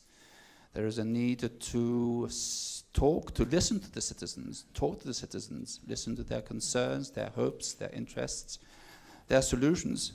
And to my mind, there is a solution that I'm suggesting, and that is related to what we are doing. The solutions are creating what we call national brainstorming events. These are national, holistic, multicultural, integrated, interdisciplinary initiatives to achieve and sustain national society well-being, quality of life. This is going on now. This is being launched in 140 countries. And this forms part of the new capacity building program. We have received the green light from the United Nations for a hearing in New York. And I would like to encourage collaboration regarding this notion of public acceptance. I think this notion of public acceptance is a general problem, not just related to electricity grids. It is something much more interdisciplinary and multicultural. Thank you. Okay, thank you very much. We'll start with the most straightforward, perhaps not the easiest question, and you are the NSOE representative, so you're most closely here as an organizer. Where is the public on this panel? Well, on Twitter, I think still it's the audience. Well, it's one of the mistakes we may have, not having symbolically representatives of not the industry or the TSOs, and so that's something that we definitely have to improve in terms of showing that we actually are empathic. So we do believe we represent society at large. We do really work in this respect, but we're failing to demonstrate that just in the symbol. So I do take the point here. That's a mistake of us. But I would just also rebound on what we got as example from Tenet in terms of advocating grid projects. So in the Netherlands, it's the ministry bringing a proposal to the parliament. I think we had also the concern of having more involvement of citizens. They are on some public projects in Germany, in France, in other countries, but also for transmission lines. Very successful experience when you have actually, if not the parliament, the national parliament being brought in, basically kinds of citizens' juries.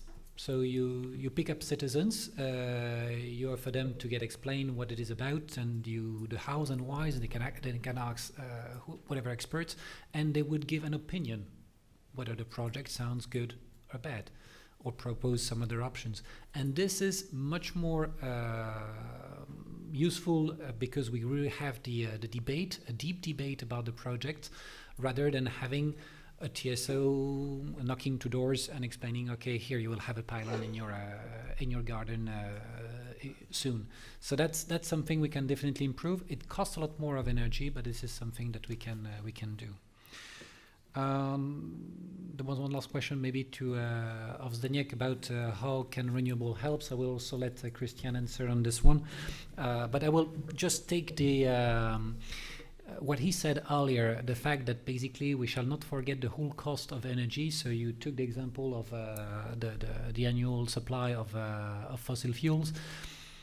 My personal feeling is that we have, as far as electricity supply is concerned, a very complex market scheme where we have the energy-only market, we have capacity markets, we have supports to the renewables.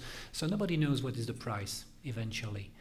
But I would just let you consider what are the prices that are, for instance, set by Ofgem to support not only renewables, but basically also nuclear power or other energy, and setting that basically the price, if you break it down to only megawatt hour, may make every source of power supply in Europe profitable. So basically the point is not to basically check that the renewables or the transmission grids are profitable, but basically to have a clearer perspective about the price of our actual electricity, and not to split it in so many boxes that nobody understands exactly what it is, what is the end product that we're paying for.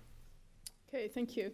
And Christian, maybe two questions to you. One on the brainstorming idea as a way of building public acceptance, and more specifically, when are renewables going to play a positive role in building acceptance for the grid? So let me begin with the latter one.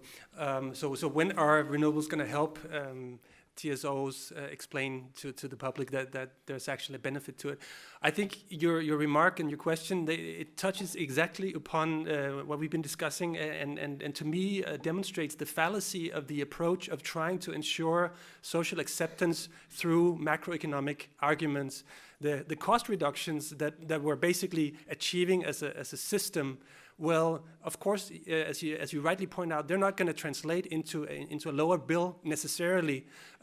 We know that it's translating into depressed wholesale market prices, but they don't translate into end-user prices at the same level because we have national tariff structures.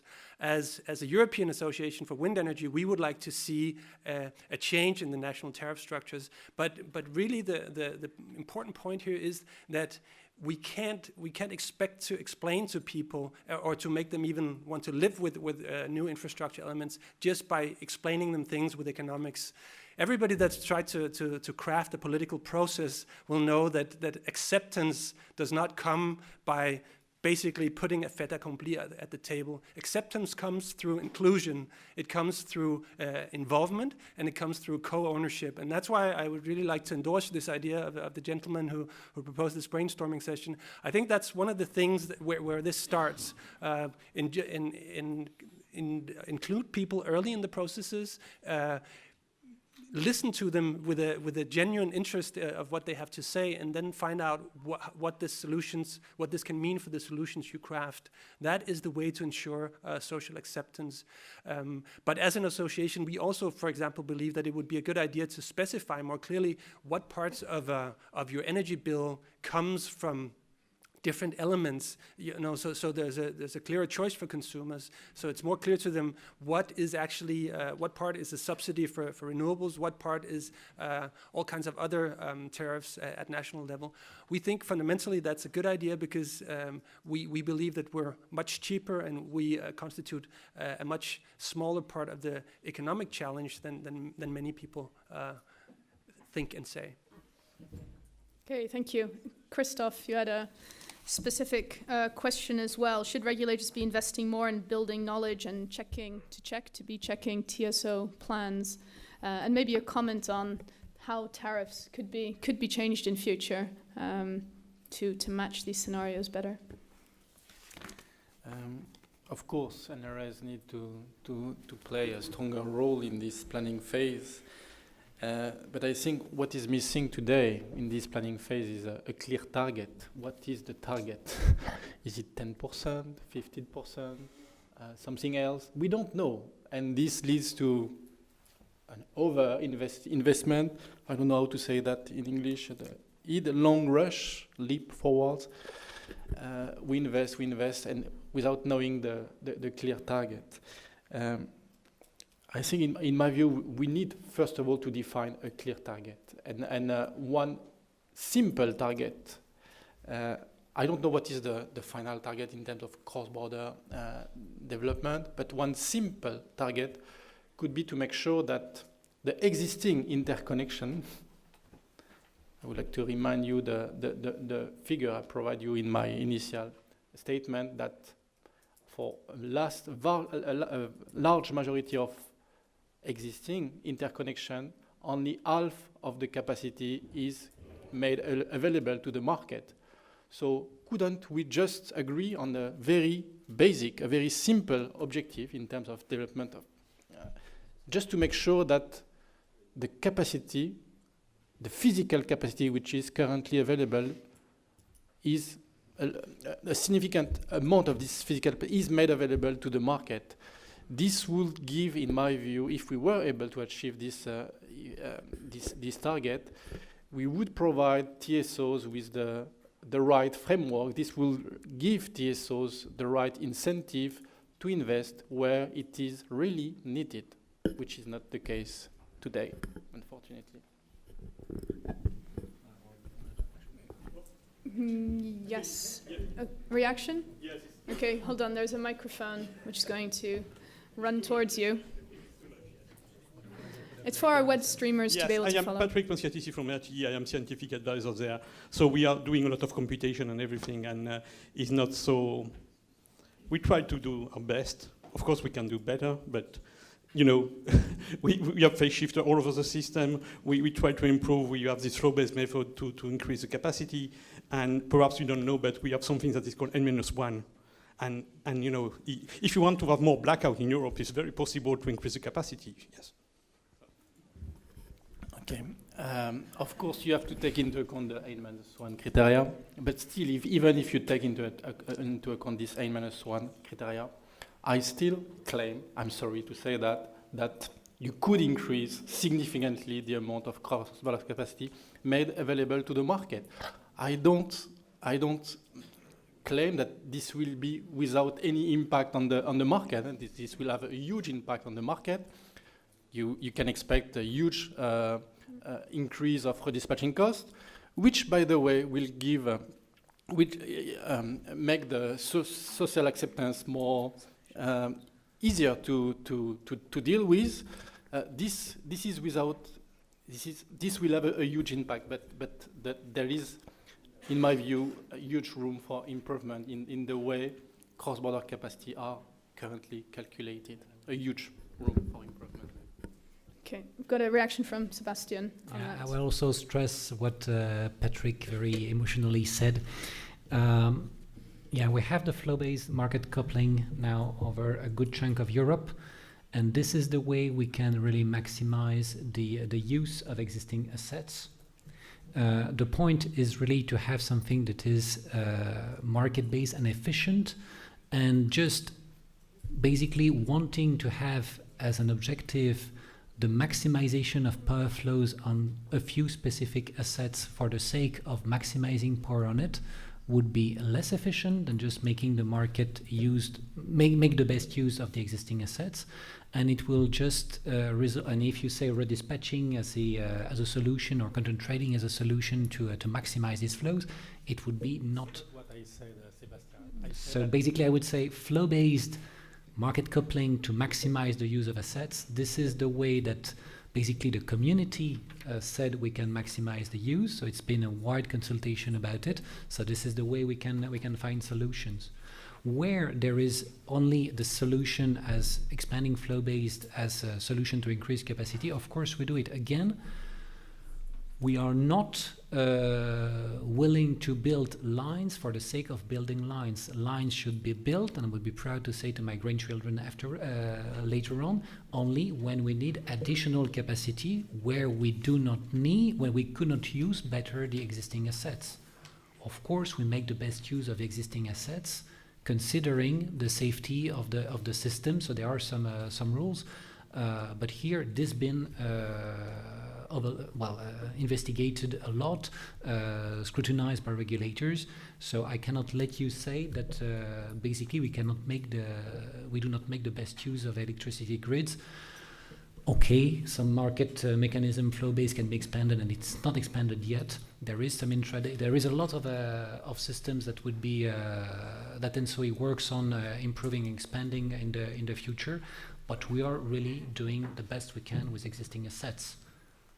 I would be very proud that we wouldn't need any investment. Again, it's not because it's System Development Committee that I'm chairing that I would like to build them. It's just because we may need them on top of the existing grid. Is there any increase in the use of physical capacity possible? Can you? Which sharing term you would say? I mean, the fact that we can go from we went, for instance, from the what we call the, let's say, ATC based, so the capacity at borders in the bilateral capacities to flow based, of course, improved the way the system is used. So it's quite a huge IT that you need behind. It's also behavior of all the market players that we have to adapt. It was quite a revolution last May when it was implemented. It resulted in very different flows, by the way, that what we expected. But I think so. Of course the analysis is not finalized yet because we need some more feedback. But it really improved the situation. So it's not snapping the fingers that will make things happen, but that's the first thing we do: improving the market design and tools to make the best use of existing assets. So that's the first priority. Okay, Christophe looks semi-convinced, but we have another question at the back. And do we have some more questions? Someone there as well? Well, we'll take a couple. Yes, go ahead. Yes, just some comments. I'm Fabrizio Scaramuzza. I'm the head of merchant interconnections of Enel, and I'd like to ask to Mr. Gilles about his experience related to interconnection between Spain and France, for example, which could be a good way to approach a co-sharing and collaboration partnership between a private operator, a private subject, and the TSO too. Because, for example, from our experience, we are trying to originate new interconnections in all the world, in South America, in North America, in Europe too, in the part of Africa, where we are developing a lot of renewable plants. But, for example, we identified in USA some example of joint venture between public subjects and private too. Something similar in South America, but it's another game because in some regions of South America, you know that better than me, that there are big, huge desert regions where if you want to develop a wind farm, you have to, of course, construct a big, very, very big grid, big part of grid, and new interconnection and so on. In Europe, our experience is that. Assuming what we told us before, related to not in my backyard syndrome, of course, is very important. Transparency, communication for the public acceptance. Our experience is that it takes usually 6 years in order to obtain all the authorizations for construction. Then we have some barrier related to the exemption TPA definition, and overall the relationships with TSOs involved in the two countries that we have to construct the interconnection. So my question, and I finished, is how could Europe, the system, facilitate a very, very let me say, close collaboration between TSOs and a private merchant or subject to facilitate, to accelerate this item? Okay, thank you very much. Then there's a question on that end of the room. Does somebody have the microphone or not? Somebody was being pointed to, but I'm not sure who. Okay. Hi. I don't know how it works here. Okay, at the front, and then we'll go back. Yeah. Can I ask a question or no? Yes, you may. Yeah, Rainer Lüttke, who's EU correspondent from Energetic. I ask myself, who of these people on the panel are in favor of this highway project? Mr. Lepi from NSOE says we don't want to build a grid. Mr. Seiling says we are neutral. And Mr. Skasi von Eurelectric says we have to take into consideration the DSO grids. And Mr. Seidel says efficiency is very important. And Mr. Jean Screux from Mesa says there is no need for the capacity is there. So I understood it. And the only person perhaps is Mr. Ruby from the wind industry.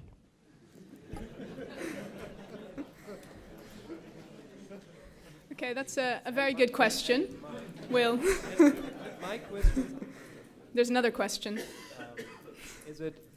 Does it work here? Yeah. This study, is it really useful? There was very famous person, I think it was Church, who said forecasts are very difficult to make, especially when the future is addressed. And we don't know what the future will be like in 2050. Perhaps there will be more decentralized generation and a lot of self-consumption. And innovation is going faster and faster. Do we nearly need more grids, transmission grids, and do we then need the TSOs? Okay, let's end on a provocative note. The gentleman at the back, yeah. Gerald Candler, Amprion. It's now very difficult to ask a question after yours, but still I will try, because we still want to build grids as a TSO. And I'm not so happy about the connotation, do we need cables or overhead power lines? Because I firmly believe we need overhead power lines, which are the best solutions in some cases. We need cables, which can help in some cases. And actually, we need more options. Maybe we build an overhead power line close to a highway and build some noise protection close to the highway. And then it's an added value for the population. And this really helps. And my experience is you cannot come with one solution, but you have to come with several options, give the population options, so you can actually talk, debate, and that's the only way to buy in. In a nutshell, and this is where my question comes, this costs money. First, to maybe the manufacturers here, do they share my view? And secondly, maybe to Christoph, is it acceptable when we have more flexibility on doing projects in a way so acceptance is higher, but at a higher price?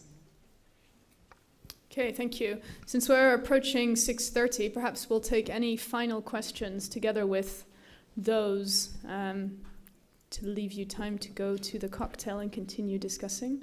Is there anyone else with a question or comment for anyone on the panel? No, you're all desperate for a drink. Okay, in that case, we'll return to the panel. I have someone who wants to speak out in favor of electricity highways. Gerard. Yes, absolutely. Well, I did not only say that I'm neutral between distribution and transmission, I also said that very clearly all the scenarios shown are asking for very strong and future transmission grid. There is no doubt, I think, about this. Naturally, the technical situations and economic situations here are complex, and we need to do the best out of the existing grid. We need to bring the best out of the distribution part, and we need more grid. And for your question about the cost reductions, our industry over the last 30 years has worked only on cost reductions and the equation of performance at a certain cost. And I think the T&D industry is fully in that thinking of cost reductions. But we have to be honest, there is another objective which has been set. We want to reduce CO2 emissions, and at least some countries, not all in Europe, but some countries want to stop nuclear power. And, you know, there was this point about the acceptance and how can we explain that it's cheaper. Yes, in the past, we tried to make everything cheaper. This was the real performance was availability, quality of the network and the equipment, and the price.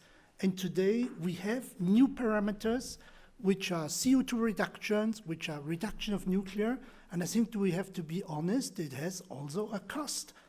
And there will be no immediate cost reduction if we go and drive by these objectives. There is a cost behind. And it has to be explained. And I admit there is one difficult point to explain this now, which has not been discussed at all. It's the price of the oil. You know, when the barrel was at $120, it's easy to explain that resources will be short and we have to prepare for a time where we'll have no oil and where natural resources will not be here. Now, since a year, everybody is doing as if energy is nearly for free at $40 a barrel and that it's available for all the future. And we also have to think if this is not a lie. And that's an important point in the public discussion. And this is also why at the moment this public discussion is more difficult than some 3 years ago. Okay, thank you. Raoul, you want to come back on the public-private connection? And perhaps I had two questions. One that I can, I think, easily answer. The other one I can just comment my professional experience.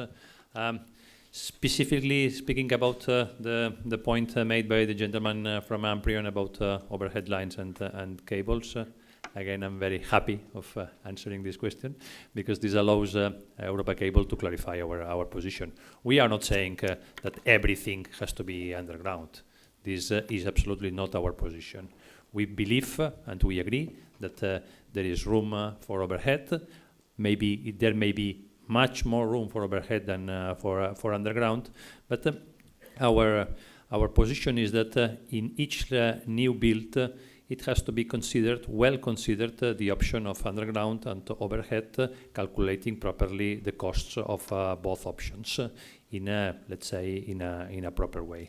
So, well, I have been more than 12 years of my life in the overhead lines cables. I love overhead lines. If somebody just doubts of my neutrality, which I hope is not a bad word, neutrality, okay? But we, again, believe that underground can solve many of the problems we have been speaking here. On the question about merchant lines, this is, I would say, more a question for regulators, would say mostly for regulators and for government people.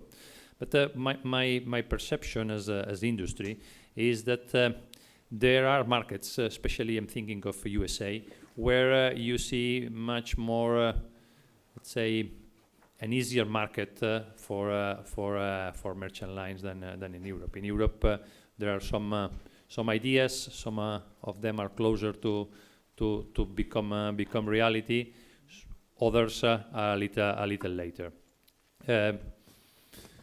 As an industry, we would love to have more customers. I cannot deny that. But this is something that I don't think that the industry can change. I would say maybe Acer or NSOE could comment better on the duality of TSOs or merchant lines. Okay, thank you. Christoph, do you want to come back on that and the question on overhead underground lines, the additional costs sometimes may be necessary as well? Before to come back on your point, I did not say that we don't need new infrastructure. Actually, it was the first point of my intervention, that there is a broad consensus in this room that we need more infrastructure, and we need more grid, and we need more infrastructure. The issue at stake is where. And what I claim is that as long as we don't have an appropriate framework to give TSOs, NRAs, member states the right incentive to invest where it is really needed, I'm afraid we will have a problem to develop the appropriate amount of infrastructure in Europe. And this is a strong prerequisite also for a potential role for merchant line. As long as a merchant investor is not able to know, is not able to know how much capacity he will be able to allocate to the market because of internal congestion, because of loop flows. I mean, it cannot work. Merchant investor will not be interested to invest in this in the network. And regarding the cost, if we are able to provide an appropriate regulatory framework to deal with this issue, to give TSOs and NRAs, member states, the right incentives, I'm sure that the financing issue will be an easy one. Today, there might be issue because we don't have such a clear framework. Tomorrow, I hope we will have a more appropriate regulatory framework which will give the right incentive and will solve the problem will diminish at least the problem of financing. Okay, thank you. Is there anyone else who, before I wrap up, yes, who wants to come back on electricity highway? Yes, go ahead. Yeah, I also want to answer the Energate question. Energy efficiency is not the alternative to grid expansion and the integration of renewable energy sources. The point I wanted to make is that the larger the electricity system is in terms of overall consumption and load, the less realistic it will be that it will be possible to realize the future energy system and to reach the goals in terms of CO2 emissions and the ratios of renewable energy sources that we want to achieve. Okay, Giancarlo? Yeah. Just a couple of comments on the issue of whether we want or not to have more grid. I mean, as everyone has said, I mean, we do want more grid. You know, it could be TSO, DSO based, as we said, but as Christoph also said, you know, we need to decide, we need to make sure that the grid is expanded when it's really needed. When we can avoid doing it and we can go for different solutions, market-based, maybe DSO, low voltage, I think we should still consider them. So again, it matters the devil is in the detail. If you look at the different scenarios from this report, you will see that depending on the assumptions, the expansion requirements are very different throughout Europe at very different geographical points. Yeah, so we need to really look into the technicalities here. I mean, unfortunately, it becomes a technical discussion about where do we need, you know, this expansion to take place. And on the consumer side, I mean, let consumer choose. I mean, at the end of the day, if we do go for more for expansion in the grids as opposed to other sorts of solutions to alleviate the problem, at the end of the day, this will translate into the final bill. The final bill, as we said before, is made up of different things. And there's a wholesale price, there's subsidies, levies, and taxes of all sorts. There is distribution and transmission tariffs and the retail margin. So let's free up the bill, as we say at Euroelectric, and just show the consumer where the costs come from. There's definitely a trade-off there. So if we want to go, for instance, for more grid expansion, this will percolate through the tariffs, and so it will increase the amount of transmission tariffs as opposed to, say, the wholesale price, which hopefully should go down. Another thing we didn't mention today, unless I lost it or missed it, is that I know we don't want to kind of overemphasize the economic dimension, but one of the easiest, you know, acid tests, you know, to show consumers that a grid expansion is needed is whether or not the electricity component in the power bill will go down as a result of the expansion. Expansion just effectively balances prices and equates prices across borders, so either side of the congestion, which can be within the same country, by the way.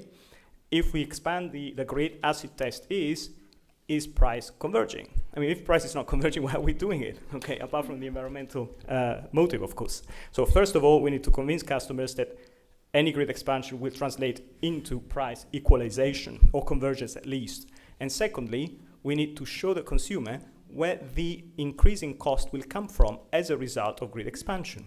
Say wholesale price goes down, transmission tariffs go up. I mean, let's show to the consumer very clearly what the effect on the components of the final bill will be as a result of grid expansion. Let the consumer decide. Let's launch a consultation. Regulators can do that as well. Let's ask people what they want. Okay, Christian and then Sebastian. Yeah, I just reassure the gentleman that yes, indeed, we do believe in more grid infrastructure, and we think it's a good thing. We think it's necessary in order to deliver on the politically set objectives for decarbonization of the energy sector. But we also think it's a good thing for the market. We believe that bigger markets mean more liquidity, and hence it will be a good thing for Europe and the energy sector to get more lines. Yeah, thank you. Also, to come back on this remark that was addressed to all, so I do stress that our goal as TSOs is really to keep the light on and not to build grids for the sake of building grids. But when it needs to build grids to keep the light on, then of course we go for it. So, and the incentives there is precisely to minimize the overall cost for the society. So CapEx, OpEx, everything, transmission, generation, whatever. And here I would just stress that in the TONDP 14, for instance, we have investments for so between 100 and 150 billion euros. So that represents €1 or €2 per megawatt hour extra on the bill of the consumer. But it also means reduction in congestion costs and minimizing the cost of on the generation side, resulting in €2 to €5 saved on this same bill.